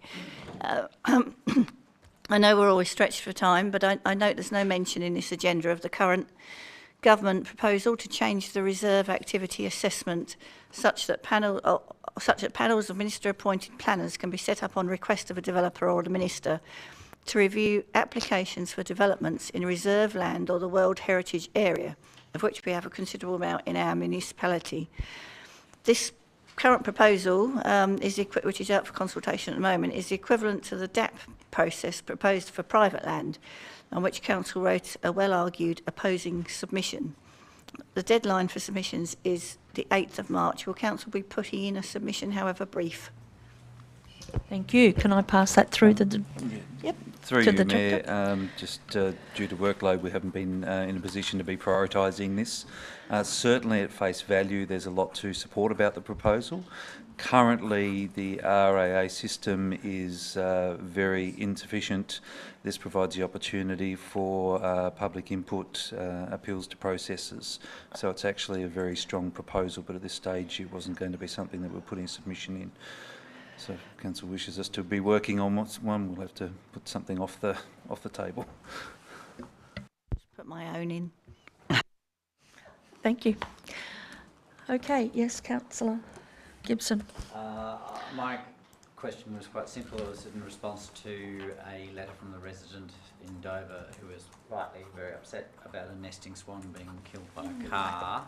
And I also live on Leamington Road, and there's a constant, because it's the wetland area, there's constantly ducks and birds crossing that road too, which all of the residents know about, and they just take it very slowly. And birds aren't like wallabies, they don't actually jump out in front of you, so you can avoid them quite easily.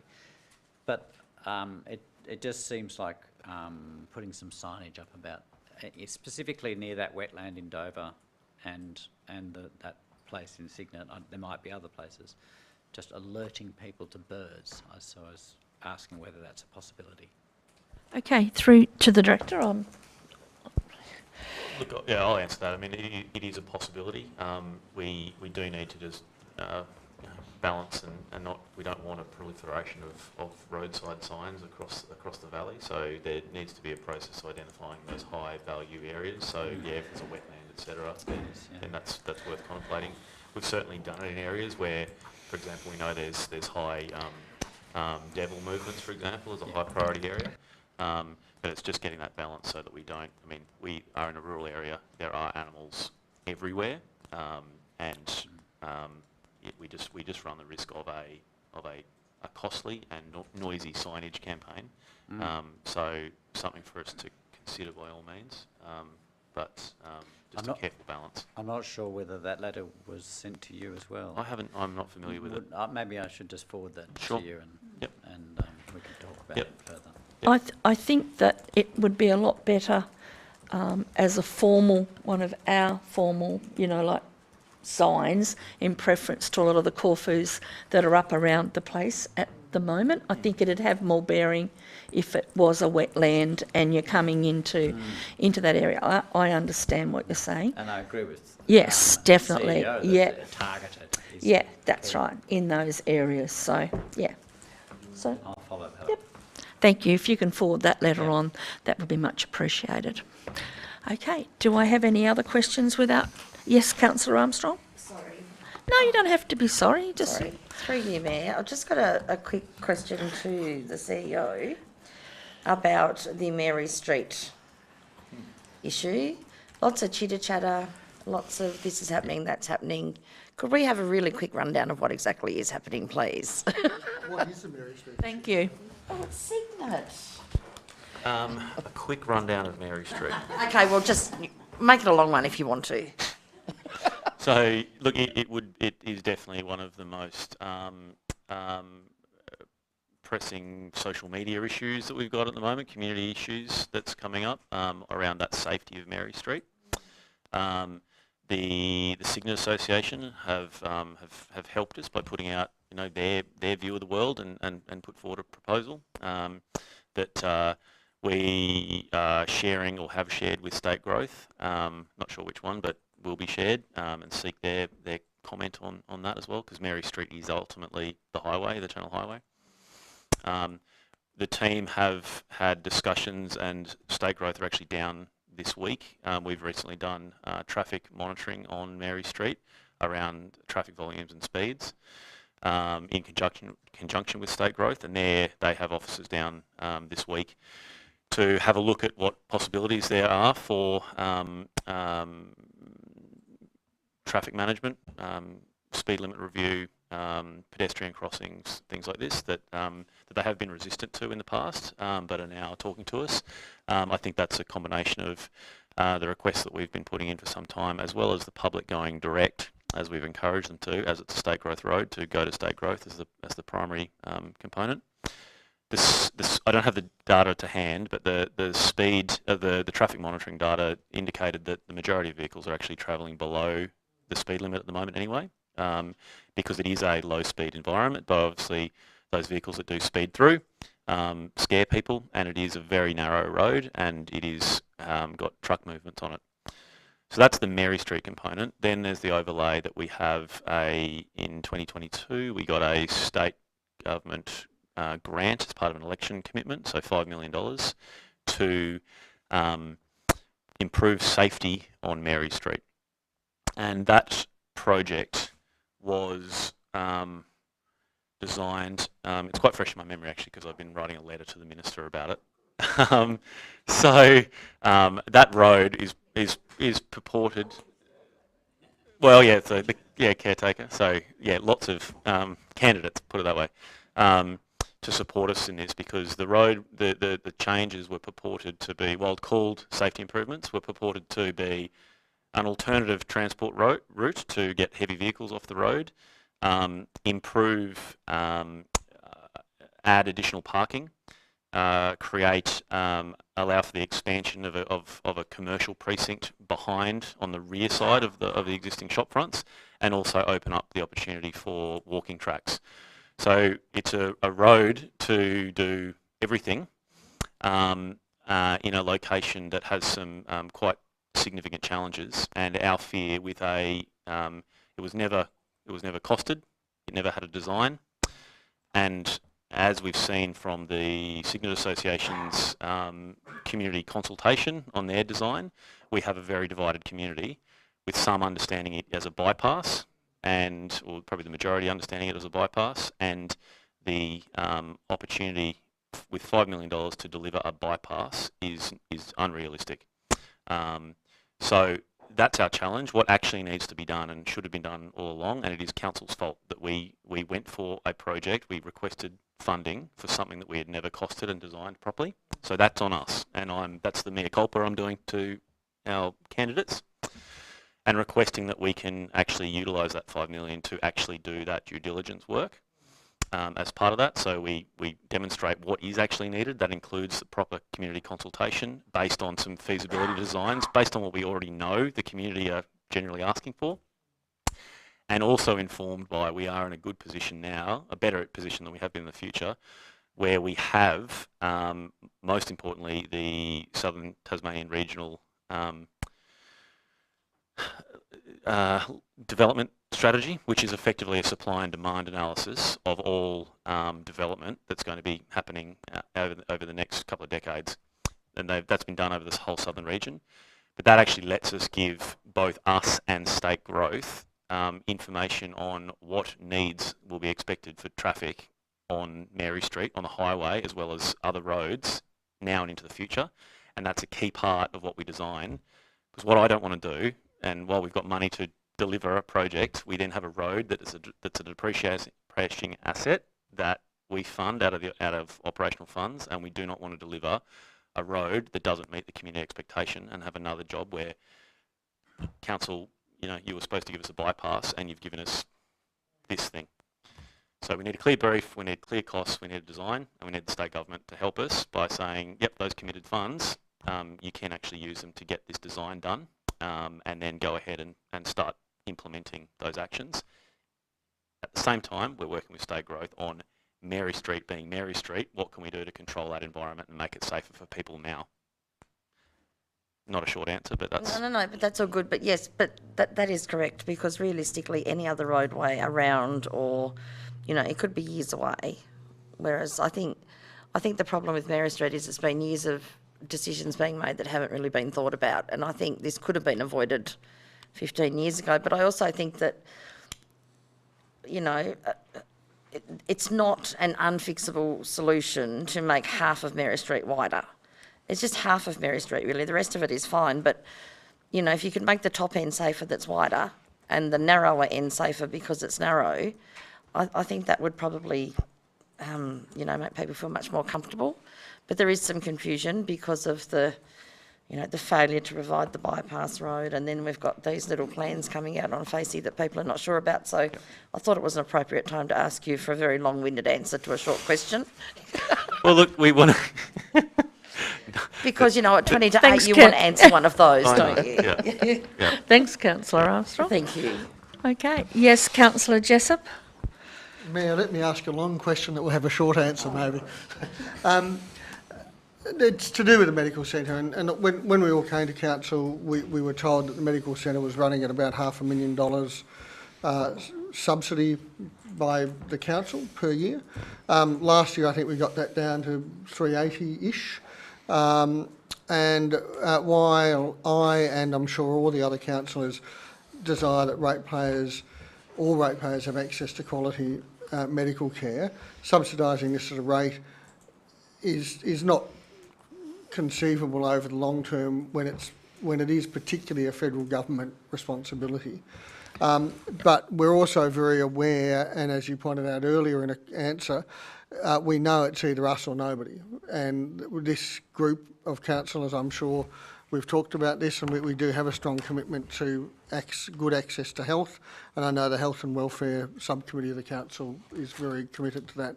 And I know there's been some social media discussion, and I think Council hasn't necessarily been upfront with being able to have a clear message about what we have been doing, and I know there were some letters in the paper today which actually highlighted some of the things. So we've managed to bring the two practices together, which has produced some efficiency and just some logical common sense. And we've talked about today about the nurse practitioner model, which adds further clinical support to the service. But I'm wondering if you could indicate what the cost of the medical centre was tracking and probably for the first half of this financial year, because that's all we'd have clear. But also, any significant changes, and like, for example, I know we've been working with, I think it's HR Plus, to do a medical recruitment strategy, and we've been working closely. So if we could just maybe put on the record some of the things that we've been working on that will come to bear in the next 6 months or so. Okay, thank you. I'll pass that through to the CEO. Okay, at risk of giving a too brief answer and being accused of not being transparent. So you're right, we were running a deficit of over 500,000. That has progressively come down because of management actions, and that meant that we were confident in budgeting for a deficit this year of 160,000. We have been tracking favourably against that. At half year result, we were at a deficit of 48,000, so well and truly on track. We do have an ambitious business improvement program, as I was speaking to the questioner today. So some of those examples are, yes, working with HR Plus, a medical recruitment strategy, which is active recruitment of general and nurse practitioners to bring down that reliance on costly locums, which has been there for a long term. We are finalising a memorandum of understanding and a shared workforce strategy with the Signet family practice, and looking to progress piloting innovative models with care in conjunction with them. That just broadens that scale of a partnership that helps them and us, because our scale is our tyranny, really. That is our problem, and that is, you see it across the state and indeed across the country. Small practices struggling because of the locum dependency. Where we've implemented contemporary practice management software, so we've got something that's now informing our operational improvements and tracking KPIs. We've moved the practice to a private billing policy. We're focusing on health assessments and that ongoing care.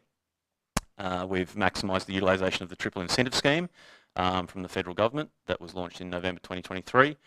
And we've rebranded the service as a centre for clinician education and vocational training. So that's bringing on young registrars and training them through, for which there's incentives provided.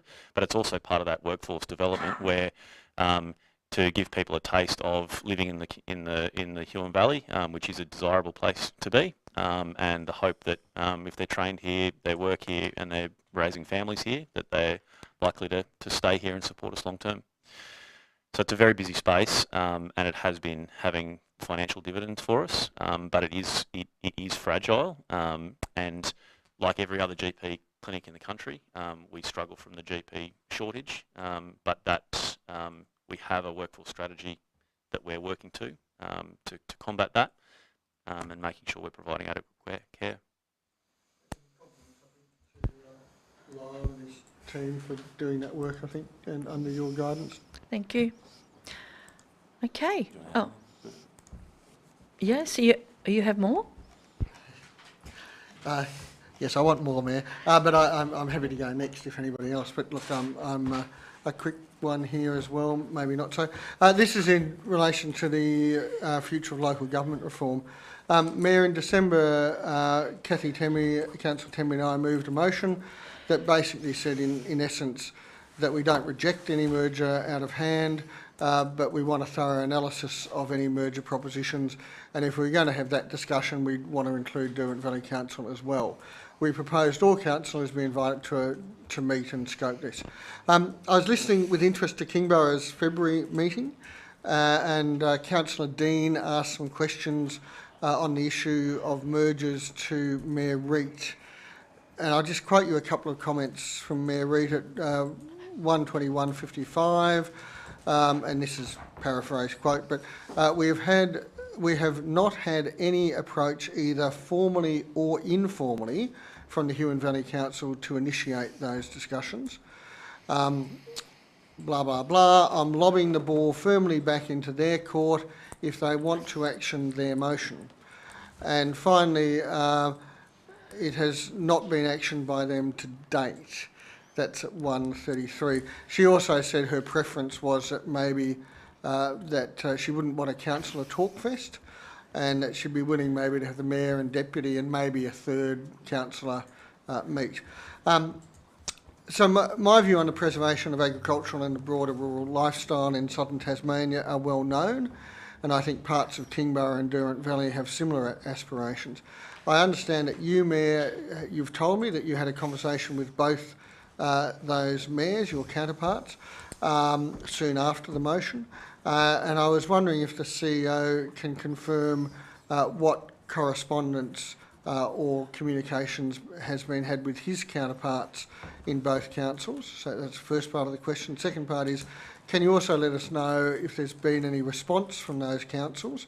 And probably the third part is, what's our hope for a way forward? So, thank you, Okay. Mayor.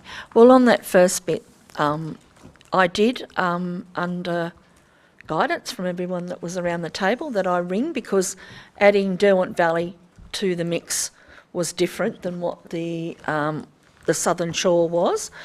So yes, both mayors, Kingborough and Derwent Valley, I called them the next day to let them know of our motion and and why it came about. So, and I'll hand over. I think out of courtesy, you might have actually foreshadowed it and then let them know the next day, because it did involve them. Yeah. I did the same, not with Derwent Valley, because that wasn't I wasn't aware of that, but I certainly foreshadowed our motion, provided that in writing to Kingborough's GM on the day of our council meeting, and I've subsequently had a number of conversations with both general managers. But I have not yet sought to arrange that meeting time. Until today, actually. So I've reached out. I spoke to both GMs. Latest was yesterday, and Kingborough have passed a motion on the 19th of January, Feb, which goes to the point you just made, that they don't want to talk fest. Our motion specifically wants all councillors at the table to meet with the others, and I have also established with Kingborough through these conversations that with their GM that they do not want to be involved in discussions with Derwent Valley Council. They have no interest, so that's just the working arrangement. So it will resolve that we're having two independent meetings, and I've proposed to Kingborough's GM today that we commence with an acknowledgement and balancing the two motions. We meet initially Mayor, Deputy Mayor and GM CEO to confirm scope, rules of engagement, that kind of stuff, in keeping with our motion, and ultimately how we bring it back with relevant information, data, recommendations to widen that conversation to all councillors. So that's the proposal we've put forward, and with the request for that to be on the week of the 18th of March. But it's fair, Mayor, to say that we're still committed to having discussions with Derwent Valley as well, and I think they've... I haven't got around. I've spoken to the Derwent Valley GM yesterday. Yep. They are very committed, particularly to shared services. See a lot of opportunity for councils of our scale to collaborate more closely. And I'll be writing to him tomorrow with the particulars of that individual agenda, which is totally separate from Kingborough. So we're going in two different directions. So it's fair to say, Mayor, that there's probably been a considerable informal discussions, but maybe not as formal a discussions yet, but that's correct. Heading forward. Yep. Thank you, Mayor. Thank you, Jam. You. Do I have any others? Yes, you may. Sorry, through you, Matt. Just following up from Mark's question that he just asked, or comment that he just made. Question. Yeah. Question. So I actually find it a little bit insulting that councillors are not allowed to engage with other councillors concerning a big decision like this. Like, I'm sorry, but it's just a bit rude given that we are actually the panel that decides these things, and we have sort of, you know, put ourselves out there to be open and honest with everybody else. It kind of makes me wonder how we're supposed to go ahead with the future of local government if the other parties to that process don't really want to meet with us.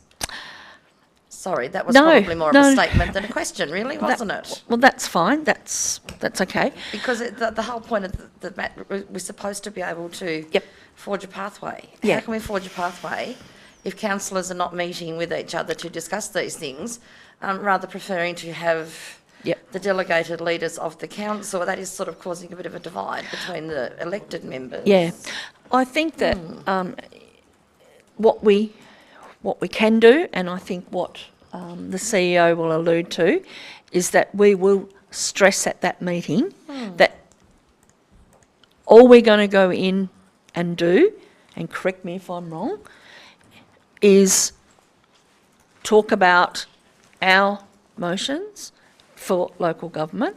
They can do theirs, but we can stress that we cannot do anything unless we all sit around that table. Oh, I absolutely wouldn't expect that you would, but I just find it a little bit astounding that they don't want to actually meet with us to talk about anything. I think, look, I'd just say, I get where you're coming from, and I do think that all councils need to be around there, and I think glass half full is that, as Mayor Wright had said, she doesn't want it to be a talk fest, which respectfully it could turn into unless we have some clear rules of engagement and some actual data on which to base that discussion. So that's the way we'll go into it, is that we have a motion and we do want all councillors to have a seat and hear from all of you, all of their councillors as well. But we want some guidance and some information around that. So I think it'll just mean that when you do meet, it's a sharper interaction that's guided with some information. So I think we just take it positively, rise above it, and engage with information. Yep. Okay. Excellent, Thank you. Okay. All right. Okay. I've got no other hands. No. All right. Well, I'll move on. 13.4 notices of motion. We have two notices of motion tonight, and the first one is Councillor Canberra-Smith. Councillor Canberra-Smith, are you happy to move the motion as included in the reports?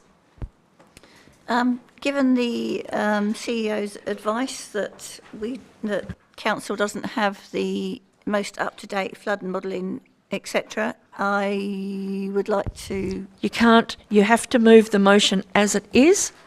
You can't. Is that correct? Yes.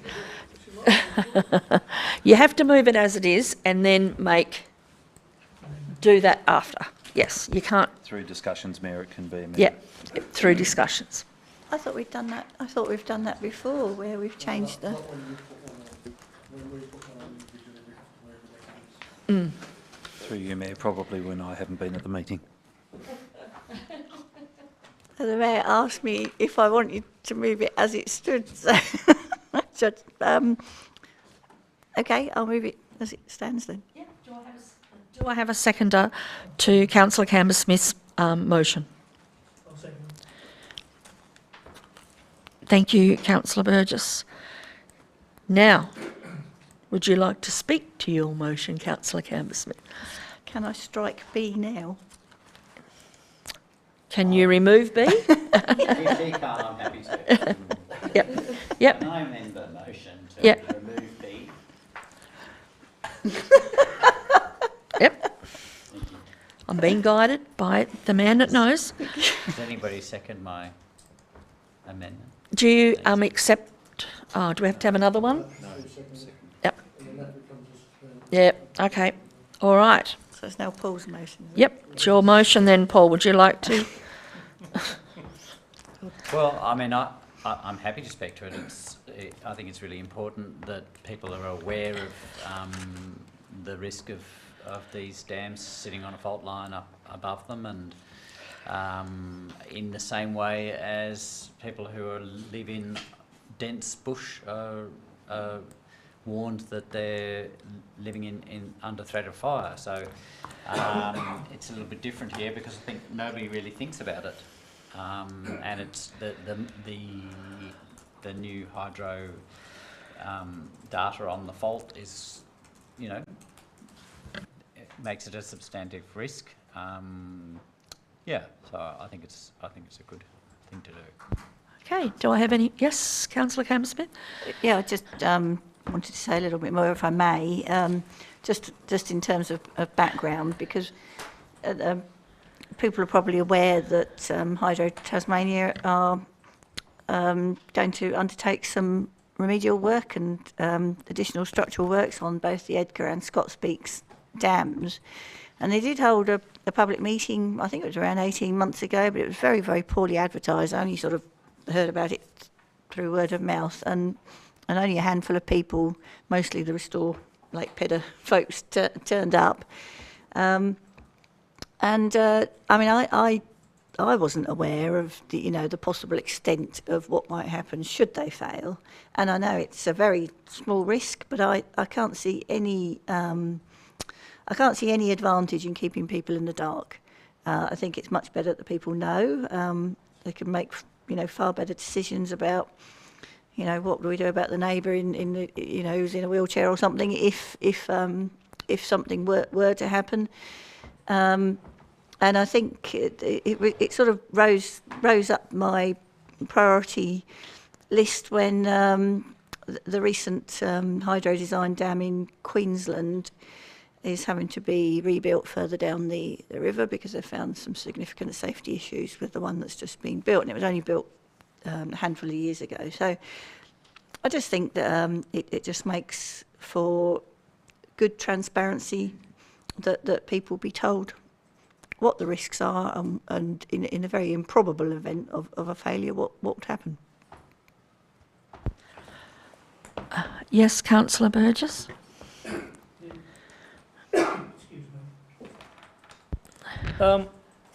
Yes, going back to that meeting, I was disappointed. I didn't know about that meeting either. But in February last year, the Emergency Management Committee invited Hydro to come and brief them, and that's when we learnt about the upgrading of the Edgar Dam. And I think that probably a better way to go to get the information is to probably invite them back to the next meeting to get the upgrades verbally. They have got all the upgrades of what are happening on their website at the moment, and if you've been to that, I presume, and had a look. Yeah, well, it's they explain the reasons why they've had to do the upgrade and what happens when the upgrade is completed. It's just a different way of building a dam, and but they are on the register, our risk register in the emergency management plan. We also have an evacuation plan, which is on our website, but there's no specific evacuation plan if a dam bursts. Basically, the evacuation plan, the police, the SES come round and they move people on, but I agree with you that it's probably a good idea to get that emergency plan, what they've got. I've actually asked them the question on their website. I've not got an answer yet, but it's only been a few days. If they give us an answer, I'll pass that on to everyone, because I should imagine they will have some sort of alarm system there which goes through to Hobart, and then they will tell people, whoever the emergency management person is, to tell the state level, and then no doubt, you get a knock on your door and say get out or whatever from the SES.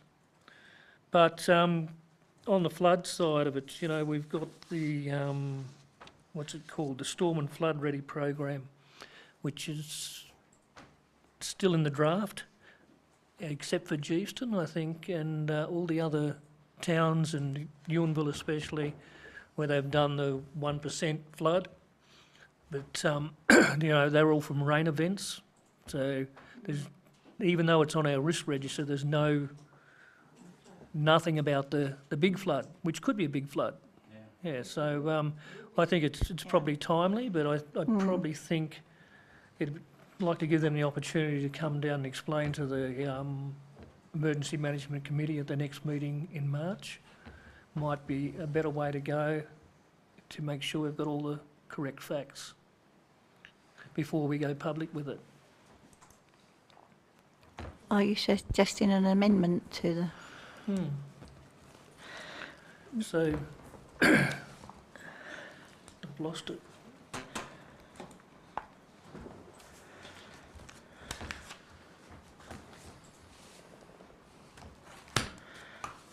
Is that why I lost it? No. No, okay.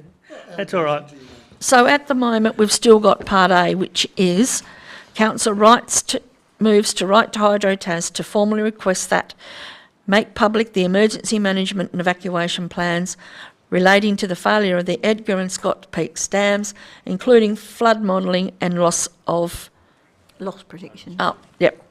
And notify all residents within the flood zone and provide an opportunity for them to have meaningful engagement with Hydro-Tas on its planned dam upgrade and emergency management plans and preparation.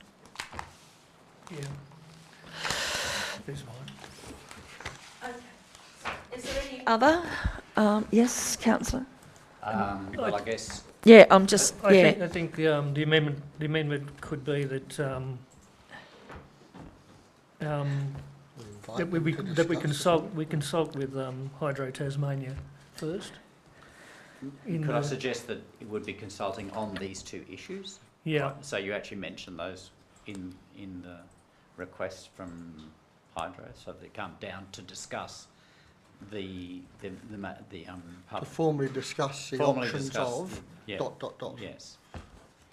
And changing the first before we go public. It gives a right of information. Yeah. I chaired that first emergency management meeting. You did. And the presentation from Hydro Tasmania, I will admit, was very good. They gave a very thorough talk about the two dams.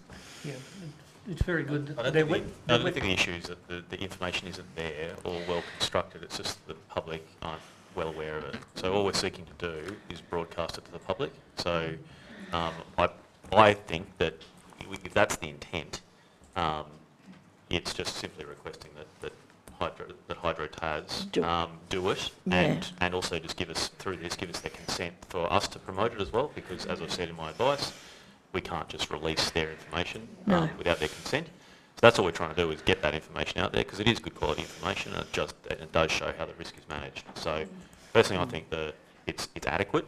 The motion as it stands, but if you want to add to it, to get them down to talk to us and demonstrate it more to councillors first, but ultimately I think we just need to get as quickly as possible to, hey, we'd like you to share more and allow us to share it. I mean, the intent of the motion, as you rightly say, is to let the community know. Yeah. Yep. If I could, yes? I had a good look at their website and I couldn't find anything at all about their evacuation plan for us. Yeah. There wasn't anything there. It was more the technical side of what the dam was going to be and all that sort of stuff. So, yeah, if we're going to invite them down, we probably need to specify that we want their view on the evacuation and what levels of water they think will probably come through the town. All right, so are you happy then to keep what's there, taking out B, keeping A with the 2 dot points? Are you happy by council moves to write to Hydro to formally request? Are you happy with what's there or with that Councillor Canberra-Smith has in her motion? Yes, ma'am. Yep, okay, all right. Do I have any other Yes. Mayor, thank you. Yep. Look, I just note with point 2 about plans for the dam upgrade. I've just gone to that website that the General Manager referred to. There's a February 24 link to the EPBC public portal, which actually there's a public consultation going on at the moment, dated closing in 10 days' time on the concept. So on the second part of what they want to do, I think they've been very good engineers and they're telling us how they want to change a dam.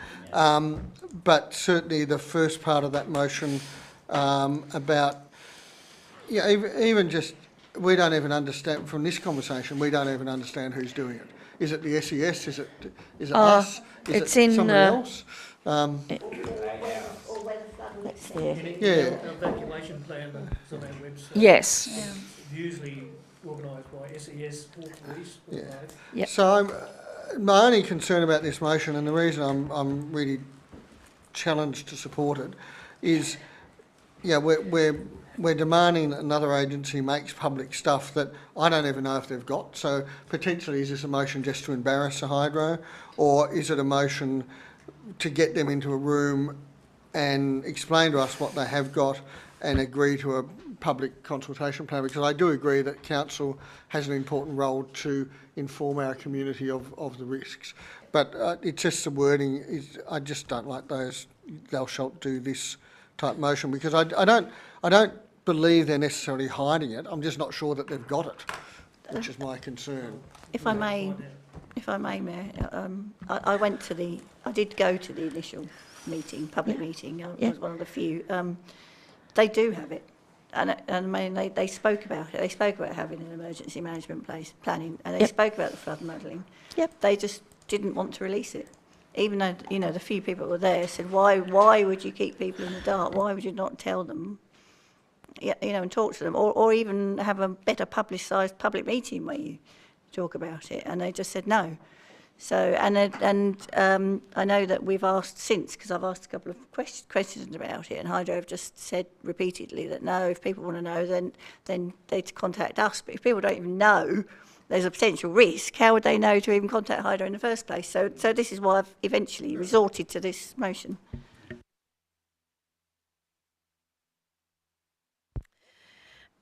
There's two issues being put forward in Part A of this motion, and most of it's around the emergency preparedness for community and an area of community that we're not concrete on because we don't know what the potential impacts are. There is a mention in that second point under A on its planned dam upgrade works, so that goes back to the dam works, which aren't necessarily an activity that would directly impact people. Now, I have strong sympathy or empathy with the need to have an informed and prepared community in terms of enabling resilience to potential disasters. The thing I am concerned about there is that process of creating an informed community is done with care and wisdom. And so just telling our community what the extent of that risk is, just lobbing it at them, is potentially not enough to inform people, or potentially worries or concerns people without necessarily the support to help them figure out how to deal with those concerns. So I think it is really important that as a council we are not just, we don't just put information out there, but we do that wisely and with care. And it may be that we need to know more about this before we put that information out. There's also, there's a past and a future to this information, because I'm reading through this that the potential extent of risk now of a dam failure is less than what the risk will be after those works. So there are two scenarios there that people need to be aware of. So there is a little bit of complexity to the information that could be, and I think should be put out to community to prepare it. Councillor Burgess raised a question about whether council should discuss this first, and I wonder whether he's onto something and whether we could just change some of the wording in that first line to say council moves to write to Hydro Tasmania to formally discuss a request to. So it just inserts a discussion step before the information being put out there. And I think that discussion step could be really useful to ensure that council thinks about how to manage the communication and potential support needs of having that risk information put out in the community. So that could be a very minor amendment to the motion if that were Councillor Gibson? Acceptable to Councillor Oh, Gibson? Your motion. Your motion. Your amendment. Well, I think that. I think that Amy's right. I mean, any information going out to the public has to be very carefully handled, but that's a separate issue. I think that Hydro will discuss it with us. I think a formal request is they'll come back to us and tell us the pros and cons. So, I've listened to Councillor Campbell-Smith saying that this information is available, and our CEO saying that it's a simple request to get the information out there. So I don't really see any need to put that discussion in. I did think so, but I changed my mind. Okay, we're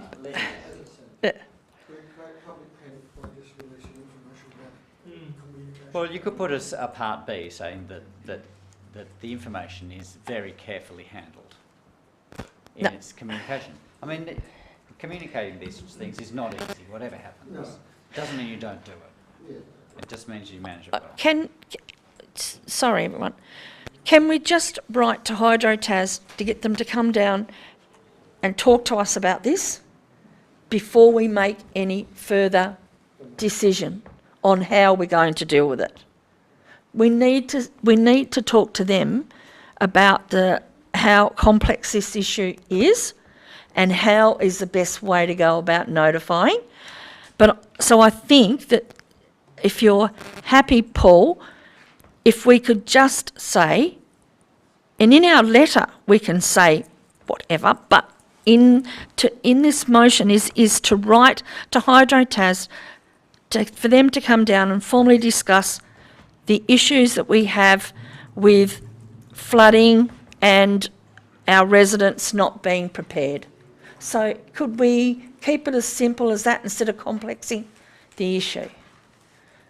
And then we make that decision and bring it back if we want to, after we've had that meeting with them. Well, I mean, that was what Councillor Burgess first said, and then I said it, and Amy said it. If that's what everybody wants, I think yes, a discussion. I think we should probably change it to some wording like that Councillor Robertson put forward, to discuss with us first, and my suggestion was that we go through the Emergency Management Committee. We now have a coordinator, and part of that, her job, I believe, is to educate the public. I think if we passed a motion like this and it gets printed up as it is there will be some sort of panic, and I reckon Facebook would light up again, which we all enjoy. So I believe we should change the wording to make it sound like we're inviting them. Well, we invite them down. We invite them down, and I think that the Emergency Management Committee is the place to do it. It's them coming back to the same group they talked to a year ago, and we can ask them some specific questions that we want answers to before they come, and so hopefully they'll be prepared and they'll share that with us. Yes, Amy? And then back to you, Jenny. I agree. I think this is almost an operational issue that ought to be dealt with by the committee and the operational side of council. The policy element to it that is a decision-making process of us is how forward we are with advocacy for having an informed community to build our resilience. Yeah. And I think it's very important if we're looking at that policy, that concept, that we are responsible, that we are caring and supportive where necessary in how we do that. That doesn't come through in the motion as it stands. So, yeah, and I think this is on the radar now, so it could be dealt with operationally. While I'm asking Councillor Camber-Smith, can I have some wording, please, on what if you want to make an... Yep. I was about to actually. Yep. I was just saying. I mean, I would be very reluctant to lose the 2 bullet points that I've got there, but I'm happy to include a preceding bullet point. So we could put something like Council moves to write to Hydro Tasmania to formally request that it arranges to meet with Huon Valley Council to discuss the release of, or whatever it might be. Yeah, the dots. Yeah. Is that it? So just a few more words. I'm Paul, happy, are you... But if Jenny moves that, then it becomes her motion again. I'd also suggest that the second dot point needs to see notifying, or so something like the council moves to write to Hydro Tasmania to formally request that they meet with the Huon Valley Council to discuss making public. That would be the first thing. And the second thing would be notifying all residents. A process for notifying all residents. So we're still putting the point that we want them to be public, but let's... And I think in reference to Amy's thing, a process for notifying residents would... I think both points are quite valid, Okay, thank you. Paul? Yes. Are you happy with that? Yes. And the seconder was Debbie. Are you happy with... I've been flooded twice, so I'm happy with whatever. Thank you. Has Matthew got it all? All right. Matthew, are you right with what we are... the amended... Yep. Through you, Mayor, for the purpose of confirmation, Council moves to write to Hydro Tasmania with a request to arrange to meet with the Huon Valley Council to discuss and the 2 dot points. Yep. And then process... Making and... making and notifying. Yep, the that's process of notifying. Yep. The process of notifying. Okay. Any closing? No, I think it's really good to Thank you. do this. I'm glad we discussed it. Thank you, Jenny. Thank you. Put that as an amendment. So now we are moving the amended motion. Okay, all those in favour? It's all councillors. That the amendment becomes the motion. Excuse me. Excuse me. The amendment becomes the motion. So now we have to vote on that? Yes, ma'am. Just as a matter of hands? Yep. All those in favour? That's all councillors Sani, and the motion is carried. The second motion, Councillor Gibson, are you happy to move the motion as included in the report? Well, I did want to make a minor amendment, but now that I'm not meant to do that, so I'll just move it as it is. Yep, thank you. Do I have a seconder? Do I have a seconder? Councillor Councillor Armstrong, apparently. Yep. Councillor Armstrong. Okay, Councillor Gibson. Well, there's 2 parts to the motion. The first one is just making sure that the money being spent on the outflow is the right way to go, and listening to our question in question time, that on the basis of that, I think that further mention, if somebody wants to amend it, to some sort of a cost-benefit comparison between the replacement of the existing infrastructure with a new sewer treatment plant that can deliver water to the existing outflow in the Kamandi River to a standard acceptable to the EPA. I think something like that might be better than what I previously said, which was about EPA already indicating things. So, I mean, I'm quite interested that the cost of a new sewer treatment plant isn't as exorbitant as we thought, but we may be wrong on that, so we'll wait and see. The second point, I think, is more about collecting data for management of our waterways, and I think it's really important to have, you know, into the future make sensible decisions about what to do, improve the quality of our rivers and how to stop nutrients and pollutants getting into our waterways. So the second part's quite simple, really. Can I just say then, is that part of our remit, the waterways? Like, it's just a letter to the leaders of the political parties, just to reinstate what they used to do anyway, which was to monitor water up until 10 years ago, and for some very strange reason they just stopped doing it, and so now we've got this gap in the data and we don't really know what's going on. So it's about reinstating that. Can I just add, I mean, our community vision tells us very clearly that the community value our waterways, so it is part of our remit.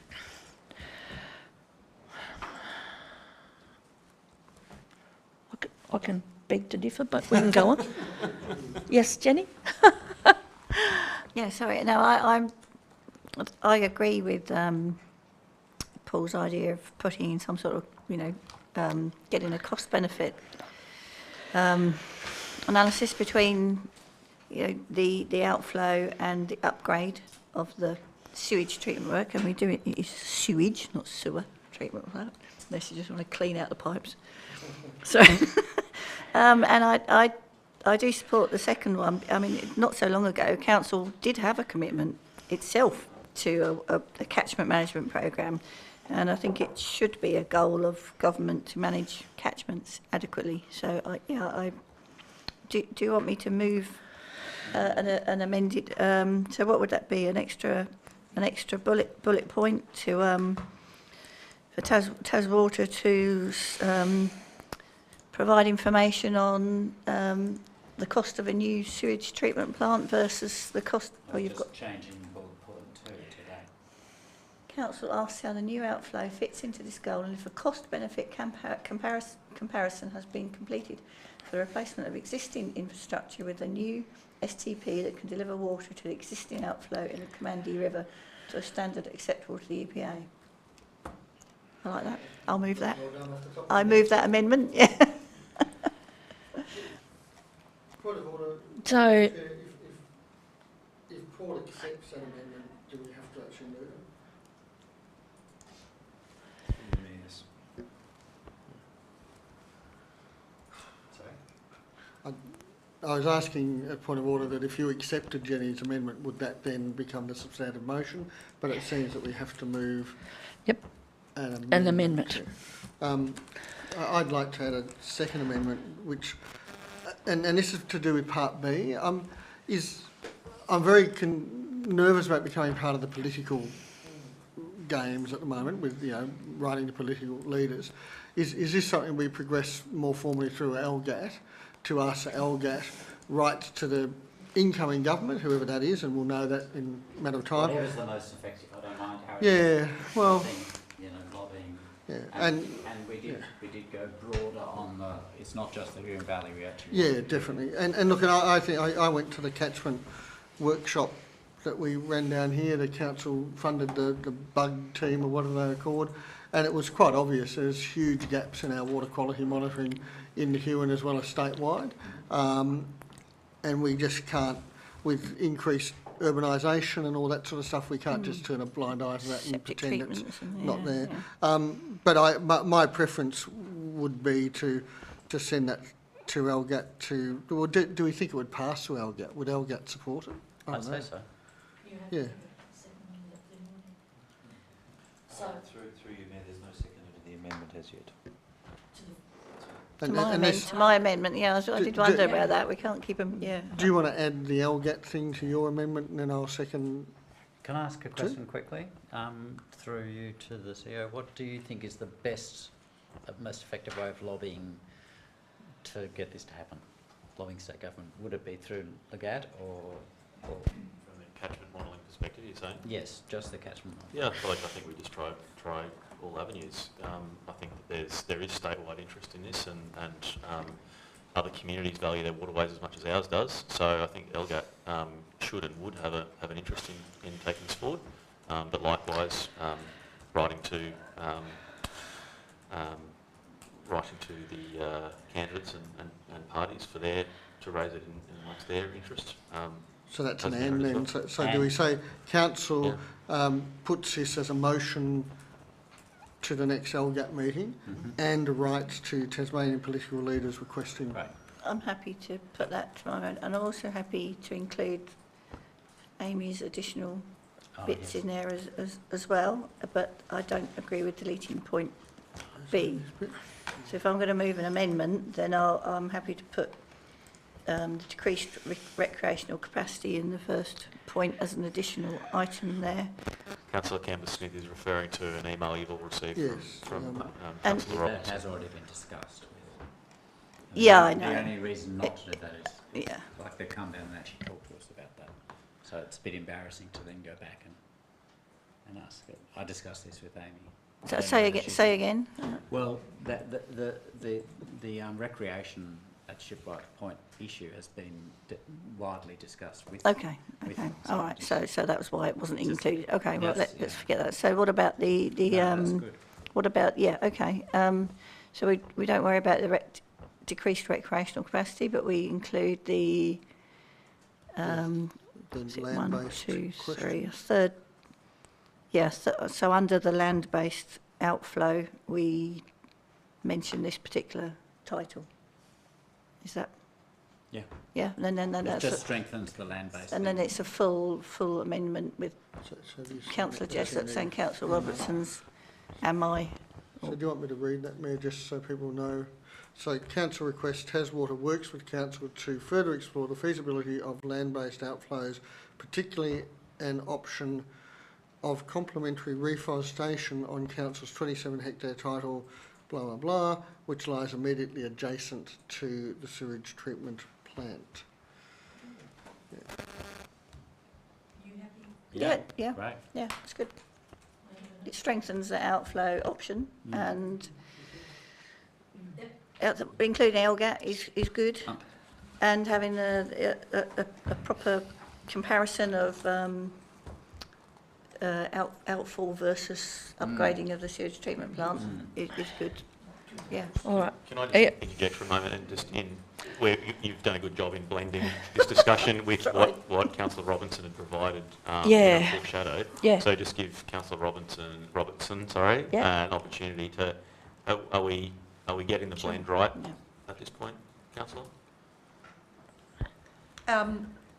I would speak to insert that statement about decreased recreational capacity for the Shipwrights waterfront in that first point, and I understand that council has had the discussions and made that point to Taswater before my time, but I also think it's a really core point for community, and it's important to recognise and not forget that. But it may appear as if it has been forgotten or omitted if that drops off the table in the dialogue at this point in time. So I'd speak for that.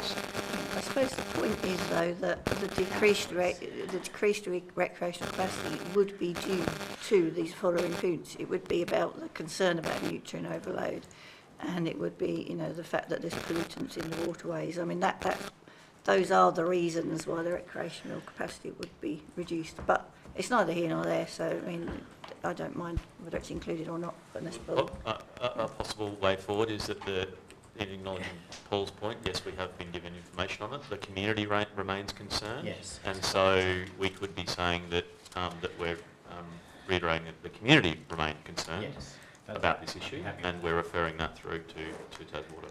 Happy with that. Sounds good. Yep. Are you happy with that? Have you got all the changes, Matt? Of course he does. Through you, Mayor, for the purpose of getting clarity at the meeting, I will read through what I have, and please stop and correct me along the way. A, council writes to Tas Water regarding the proposed relocation of the outflow from the Chiefson Sewer Treatment Plant, STP, with the following points.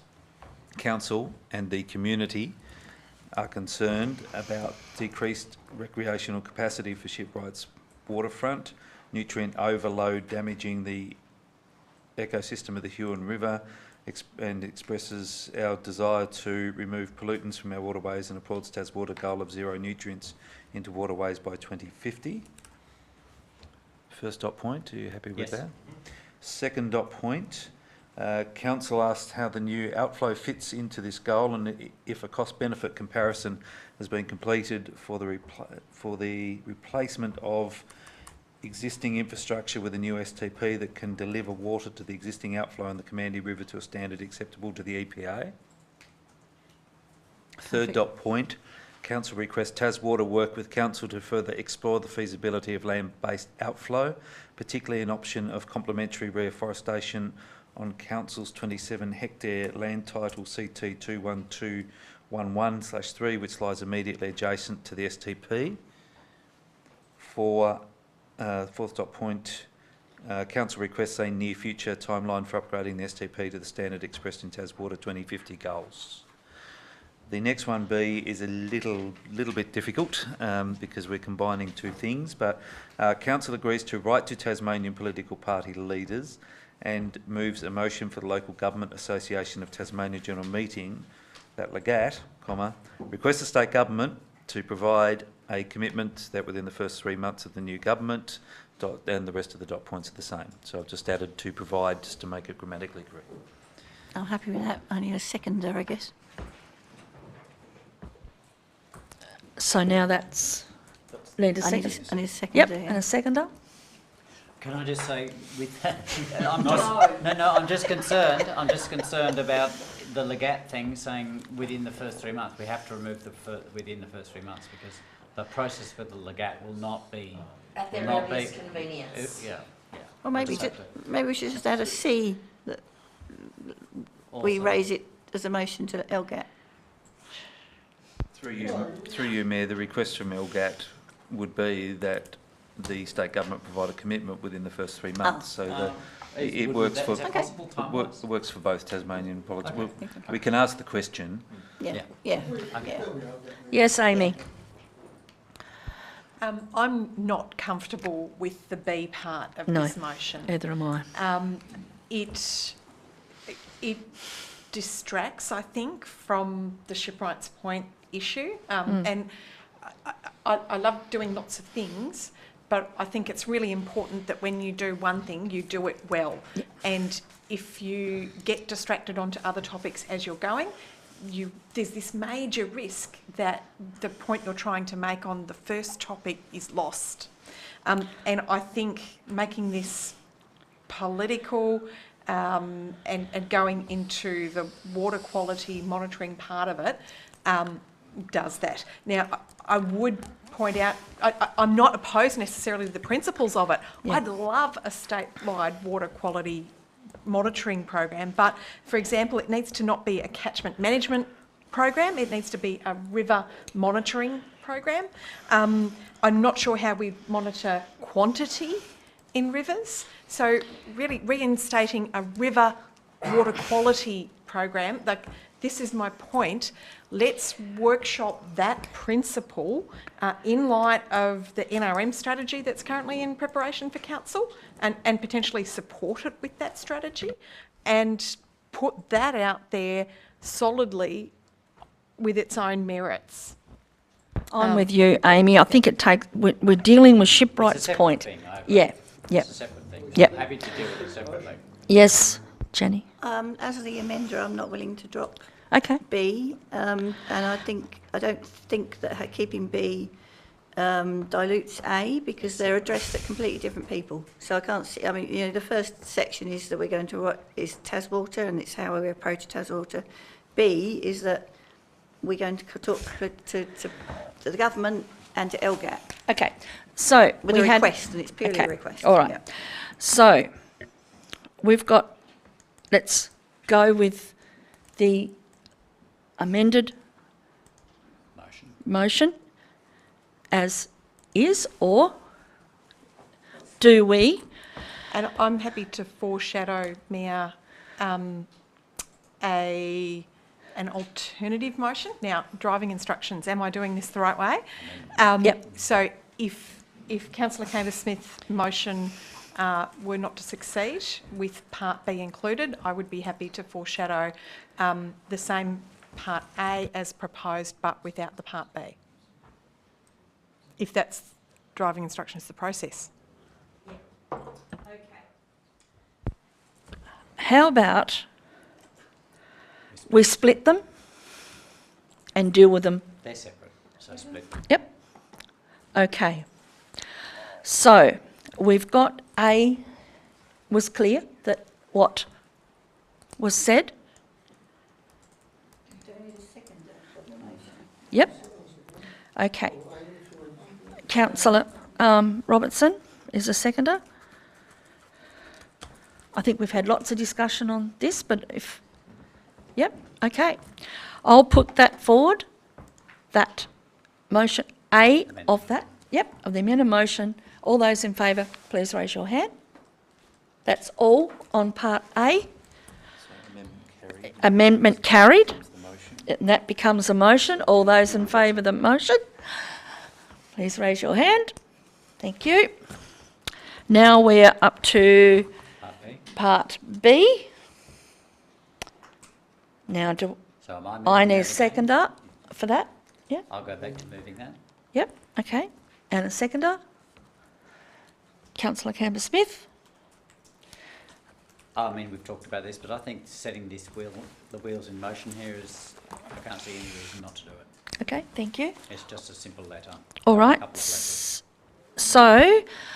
Sorry, can I ask a technical, just going back to Amy's comment, I don't want to be a deal and ask the wrong But we're going to word. vote on it though. So what? Oh. So should reinstate a river, you mentioned a term that it shouldn't be catchment management, it should be something else. Or But is that it's, just there's too bigger technical? than that. It's bigger than that then, that what Amy was talking about. Yep. All right. Okay. All those in favour of the amended second motion, please raise your hand. That's Councillor Gibson, Chambers-Smith, Jessup and Armstrong, and those against is Councillor Doyle, Burgess and Robertson, and the motion is carried. Is that correct? Yep.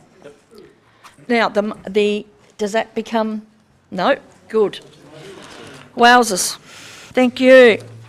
Where are we off to next?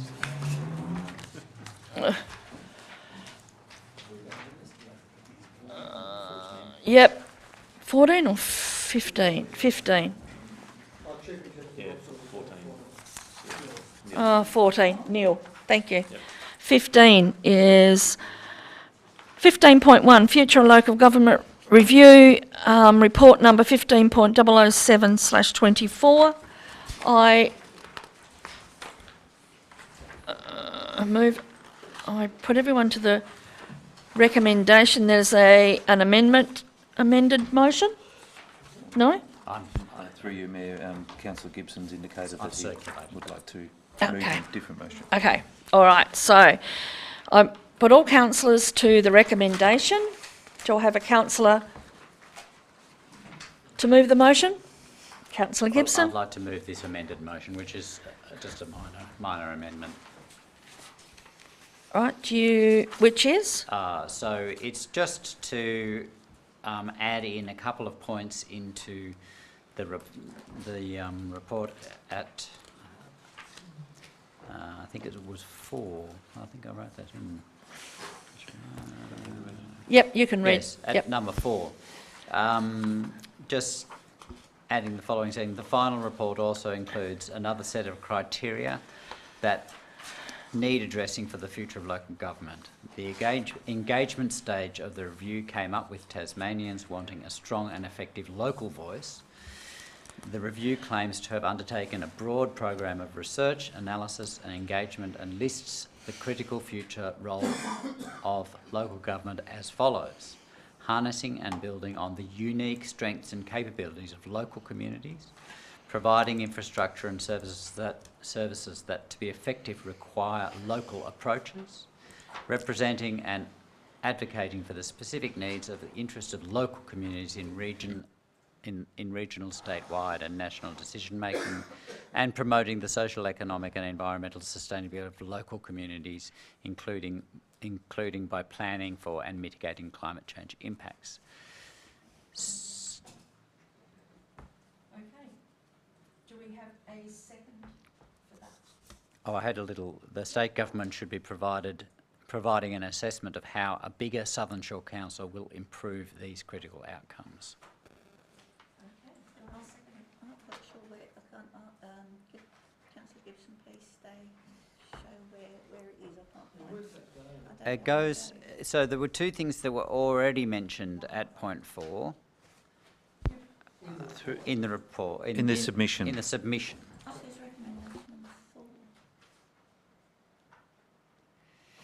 Which included, and they included local representation and something else. I can't remember what the other part was. It's just, yes. Through you, Mayor, yes. In relation to the submission, recommendation number 4, it would be including that in the submission comment at the end of what is currently there.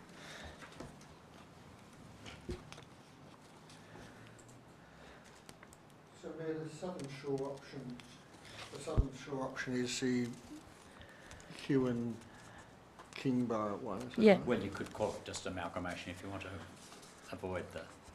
No, that's fine. Well, that's what they've called it. That's what they called yeah. it, yeah.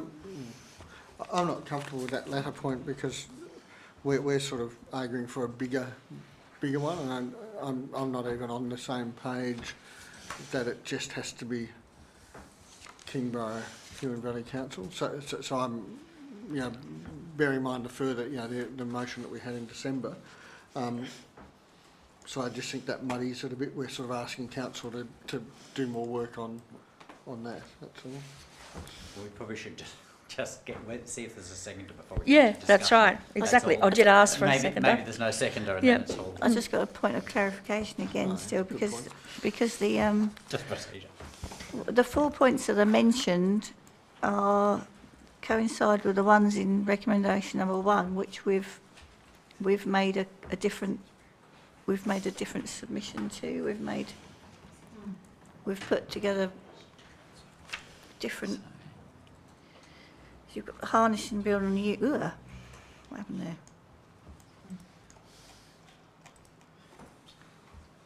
So recommendation number 1. Through you, Mayor, they're not the role of government in recommendation number...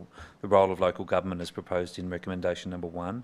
It is recommendation number 4. But the 4 points here are the same as the ones on the left-hand column of recommendation number 1, which we've changed. We've changed them to different 4 points in our submission. That's why I was a bit confused. So you're saying we've sort of done that already? So we've sort of done it already. So these 4 points we've changed to something different here. Engaging with local communities instead of... Yeah, this is just simply a question. I mean, you could just reference the points as made in 1. It's just saying we want to be clear, to have it explained how this amalgamation into the Southern Shore Council delivers on these. So it's more that bit then. Core issues that I mean the future of the key criteria is what they call them. They've done all this research. This is going back to discussion. They've done all this research, found out that these are the key criteria, and then from that they've jumped to well we need to amalgamate. And I want to know what the link is. I want to know how a bigger council delivers on these key criteria. So you better just to add that one sentence maybe to... Yes, maybe we should. And how does this proposal meet the Yeah, criteria. yeah. The criteria as outlined in 1. I'm happy to do that. Through you, Mayor, That's that would remove the actual reference to the dot points within the... Yeah. You wouldn't need any of that reference. Well, if we do that, do we have a seconder of the... That's, of the- yeah, Yeah. much simpler. Yeah, do I have someone? Do I have someone to second that? Jenny? It's only that one sentence, isn't it? Yes. Okay, do you want to then just, so it now reads as, Paul, would you like to? So it's A? A is the same. B is the same with the addition. It reads exactly the same time and down to the recommendation of number 4. Yep. Add the following.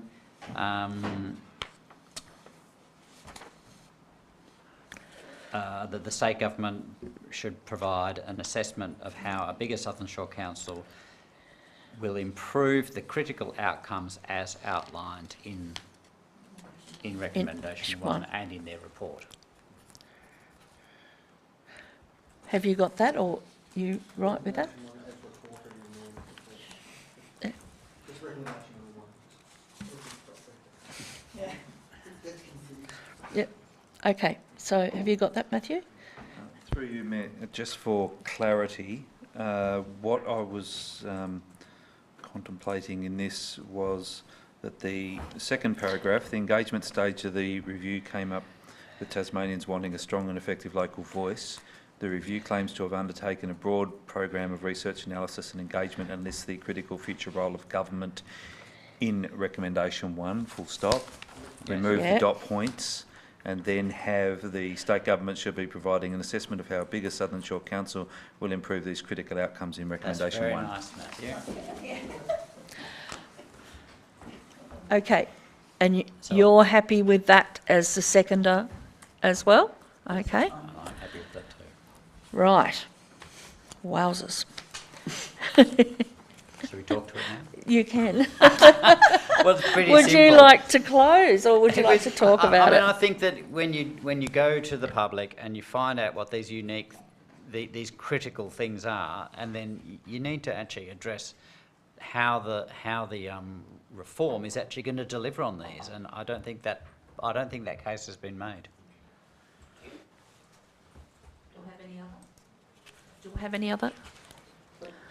I think my only concern is that they would argue that that's why they're pushing Huon and Kingborough to the next stage, because in the report it actually says the board shall do that. So in a way you're saying, okay, I agree with the board doing that next bit. Just an observation. No, I don't really agree. I mean, I think that I really think they have just jumped from doing a whole lot of research and then said, oh, we're going to amalgamate. I don't really think they've thought it through. Well, they're saying council amalgamation proposals should be developed, and hopefully those proposals will How do they address these critical? In the amalgamation It's all about the proposal, local. yeah. It's all about the unique and the local. Yeah. So how does a bigger council actually deliver on that? I don't think that it does. No, I agree, but that's what they'd say is what the next phase is. Thank you. Well, let's see Thank what they you. do. All right, guys. Okay. So, well, I'll put that forward then. That we move the amended motion. No, just the motion now. Just a motion now. Goes through. Okay. All those in favour, please raise your hand. That's all, councillors. The motion is carried. 15.2, lease of public land, old fire station, shed, Ranelagh recreation ground, 15.008/24. I refer the councillors to the recommendation of this report. Do I have a councillor to move the motion? Councillor Jessup, seconder. Councillor Armstrong. Councillor Armstrong. Sorry, Councillor Robertson. Yep. Councillor Jessup, do you wish to speak to this? No, I think it's self-explanatory. Great idea. Wowzers. Do I have any other? Great idea. No? All right, do you want to close? Did we get that? Nothing to close? No, All Mayor, I right. think it's self-explanatory. Okay. All those in favour, please raise your hand. That's everyone. Thank you. Okay. 15.3, Acting Deputy Mayor, report number 15.009/24. Do I refer the councillors to the recommendation? Do I have a councillor to move the motion? Councillor Armstrong, a seconder? Councillor Jessup? Okay. Do you wish to speak, or do we go straight to... Let's just go straight to it. All right. Part 3 of the recommendation, or Part A, is the report on council consideration of appointing of an acting deputy mayor to be received and noted that pursuant to section 44/5 of the Local Government Act 1993, the council resolves to appoint a councillor to act as deputy mayor during the period of appointment to the and until the declaration of the poll for the Tasmanian House of Assembly state election, or in the event that Councillor Thorpe is declared elected in that poll, until the 24th of April 2024 ordinary council meeting. And C, appointment of the acting deputy mayor to be undertaken in accordance with the processes set out in attachment 1 of this report immediately following the resolution. So, we vote on this now? I Yep. have a question. Oh, yes, you may. Have we actually canvassed if anybody who wants to do it?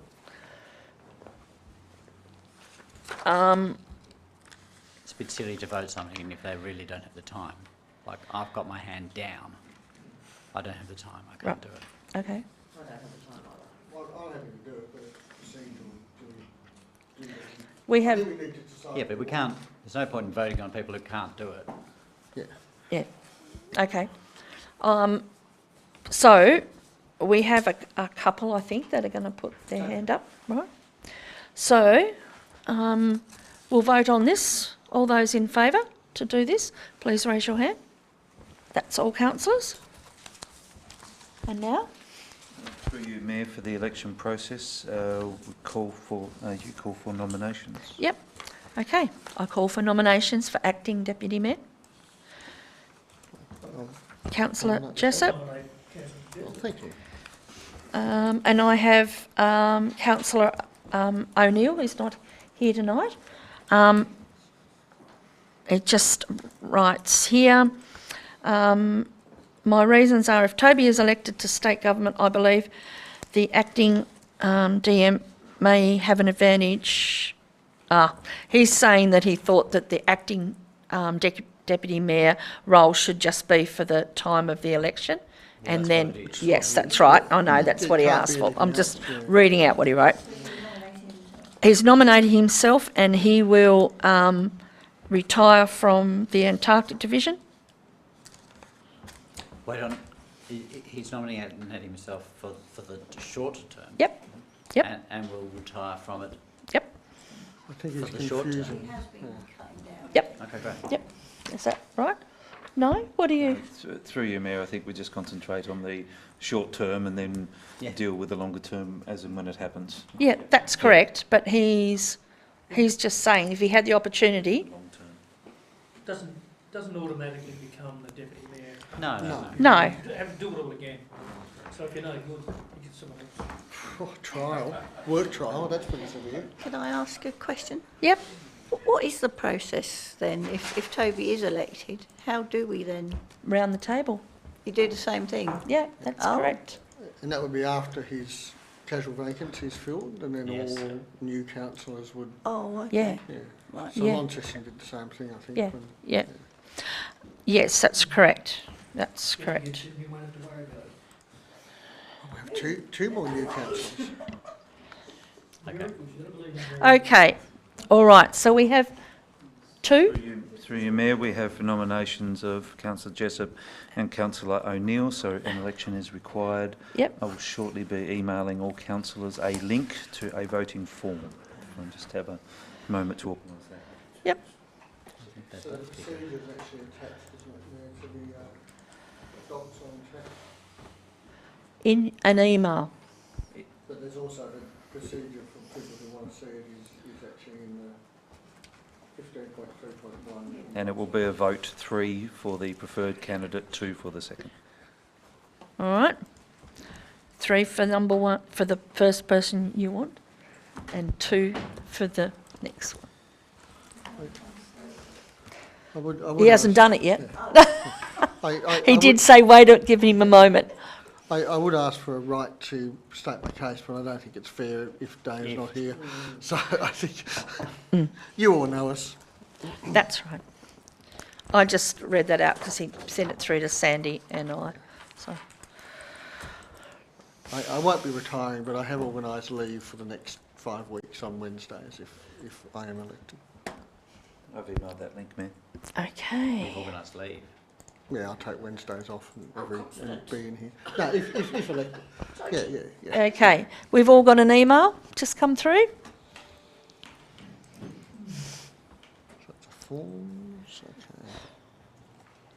3 for first, second for second, is that correct? Yep, that's right.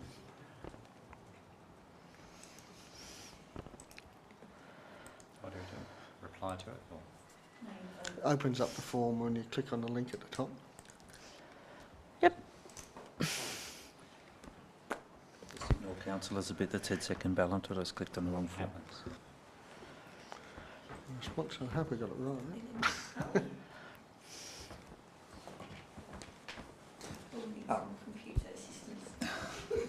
Nothing opens. And I submit. Done. Did you break it, Jen?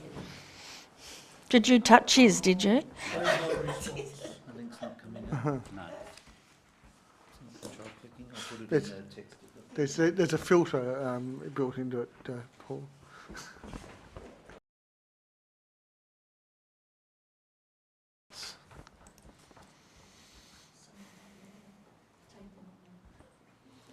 There you go. There we go. We've got it. What do we do? Oh, but I said I could do actually here physically. So I better get on. Okay. 6 responses. One more to go. Paul's just done his. You on your side? 7 responses, all.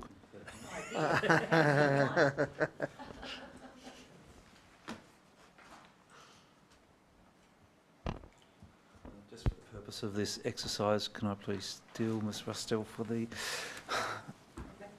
witnessing? Yeah.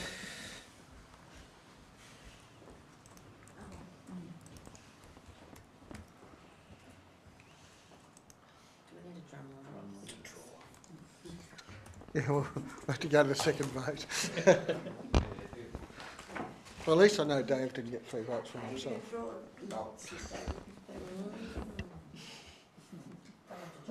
Yep. Okay. Through you, Mayor, confirm the voting is 15 votes for Councillor O'Neill, 20 votes for Councillor Jessup. Councillor Jessup is declared elected. Congratulations, Councillor Jessup. I much appreciate the fact that you've put your hand up, as well as Councillor O'Neill, because I really do need somebody to be there with me. Yeah. Okay. So, do we have to do anything with that? It's just happened. Okay. All right. We're up to 16.1, financial report. Report number 16.002/24.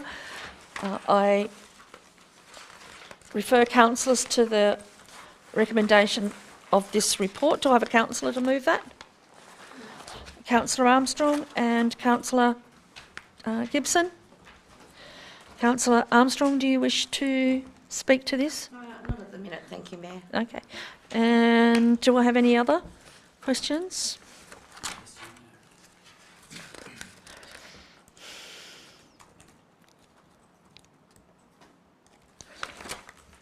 Okay. I don't have any others. Do you have a close, councillor? No. I did vote, I just noticed. Okay. It's very minor. I just wondered whether the reduced planning applications that were indicated in the thing were, whether that was a trend in the reduction of building activity. Through to you, really Drew. financial, but it just came up in that. Through you, Mayor, it seems a bit strange, but building activity, if you look through the building income and expenditure is holding.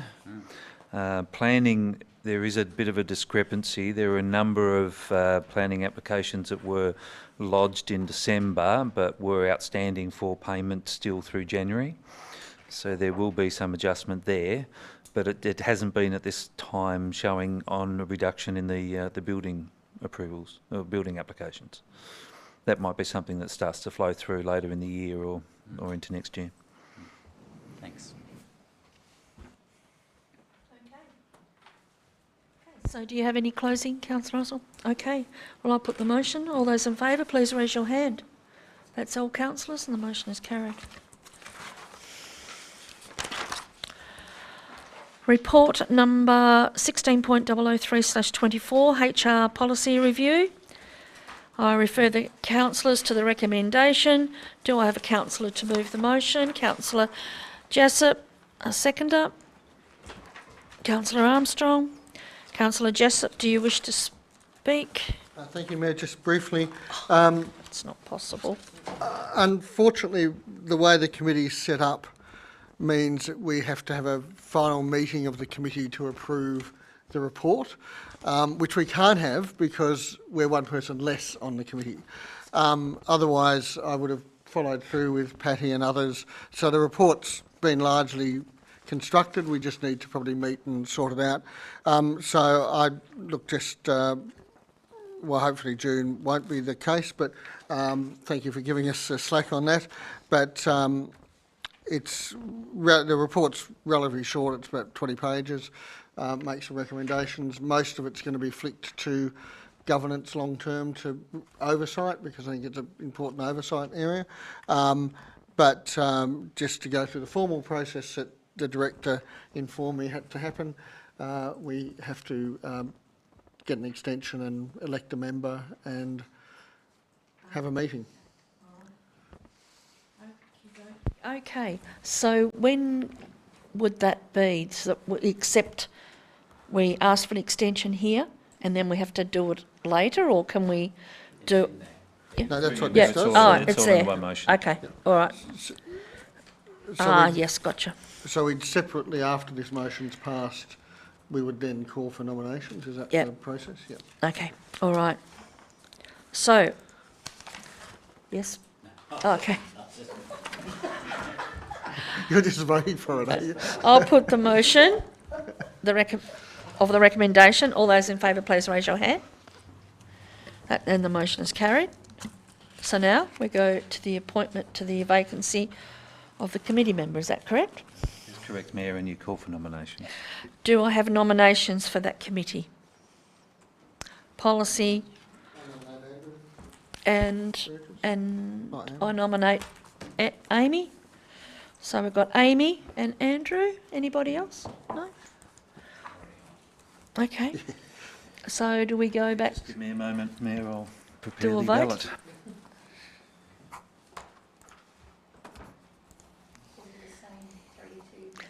Yep. Exact same process, Mayor. All right.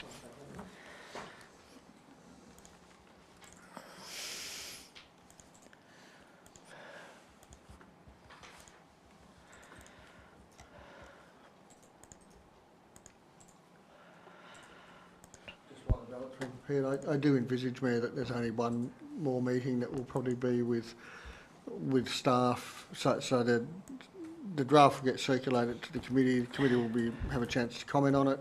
It will also be circulated to the staff, who will have a chance to comment and fact check it, I suppose, because there's details that Paul and I don't know about the specific internal operations of things. And then we just have to have a formal meeting which has to be advertised because it's a formal meeting, and hopefully that will then endorse a report which will then come to the full council to accept. And it will be enclosed because there are specific or there are nuanced HR references that people could maybe assume referred to somebody, individuals, which would certainly go to closed. Can I ask a question? You can, yeah. Sorry, through you, Mayor, before we actually vote, can I just ask a question about, is there any reason they both couldn't be on the committee? Do we have to vote? I'm good sometimes, because they've both volunteered, so is there a reason why they both couldn't be on the committee? The terms of reference did say two councillors. Terms of reference of the committee, wouldn't you? But there's no reason that any councillor could turn up to the meeting. So if one of them wanted to withdraw maybe, then the other person could come along to the meeting. But can they talk? We've got to do the vote. We've got to do the vote, guys. Sorry, Deb. Yeah. Was good thought. Okay, we should have an email, is that correct? That's correct, yeah. I'm waiting. I haven't. Why do we have to do the vote if they both want to be on? No, but they can't both be on. The committee is constructed to only have 3 members. Thank you, that was the answer I was after. No, we'd have to have another motion to change the terms of reference. Yeah. Should that be a new email? And if you attend, you can't talk. I haven't. It's not, the chair of the meeting is not that formal. Yeah, okay.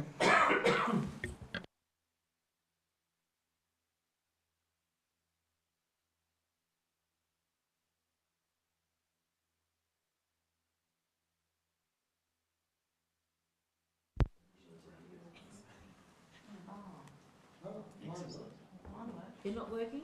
Have a refresh now, because mine's a little bit. Hack it. Yeah. I'll do it for you, mate.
Through you, Mayor, I've just resent the link.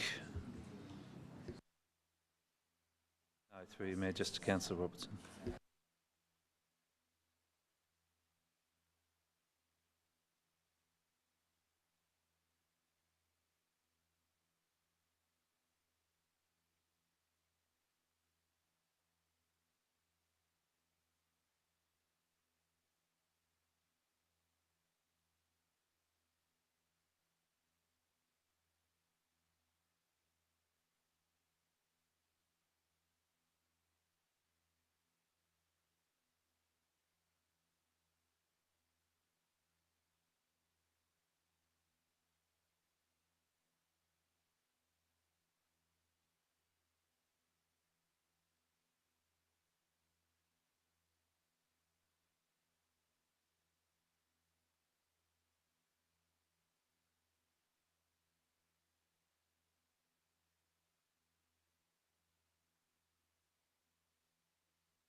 Guys, we're about to... Da-da-da-da.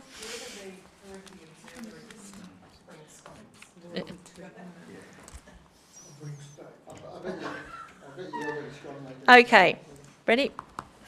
Through you, Mayor, voting has been counted. Councillor Robertson received 16 votes. Councillor Burgess received 19 votes. Councillor Burgess is declared elected. Well done, Andrew. Thank you. Thanks, Amy, for putting your hand up. Okay, we're on to, is there a report from the Infrastructure, Climate and Environmental Services? There is not. Thank you. 18, Community Wellbeing Service Report. 18.1, HMSA Ewan Freedom of Entry, report number 18.004/24. I refer the councillors to the recommendation of this report. Do I have a councillor to move the motion? Councillor Campbell-Smith, and a seconder, Councillor Burgess. Do you wish to speak? Yes, briefly. Yeah, I think this is a lovely opportunity to showcase our region to people in the services who are travelling around the world. And I'd like to personally extend an invitation to organise a trip to arguably our premier tourist destination, unique in the Southern Hemisphere, the Grove of Giants. You want to add that? Oh.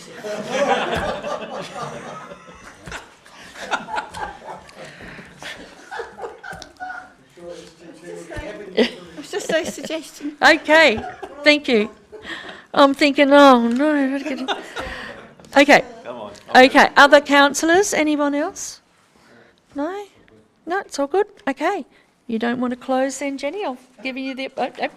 Okay, all right. All those in favour? Suggestion, but yeah, not, I know it but was. not an amendment. Yeah, no, okay, thank you. All those in favour, please raise your hand. And all count, and that's all councillors, and the motion is carried. Closed, 19.005/24. We're about to move into closed council, so I'd like to thank those in the gallery tonight for sitting through our debating, and thank you for attending and watching at home. The next ordinary meeting of council is on Wednesday the 27th of March at 6 p.m. Thank you. Thank you. Thank you. Yeah, thank you.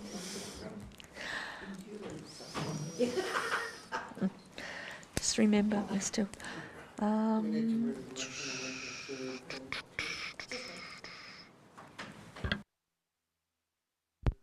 Through you, Mayor. The Mayor the motion needs to just include the personnel matter that was brought on for urgent matter.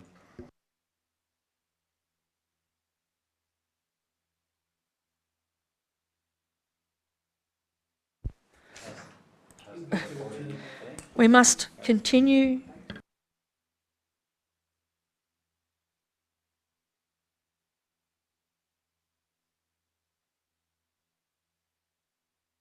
The recommendation is that the meeting now be closed to the public at 9:16.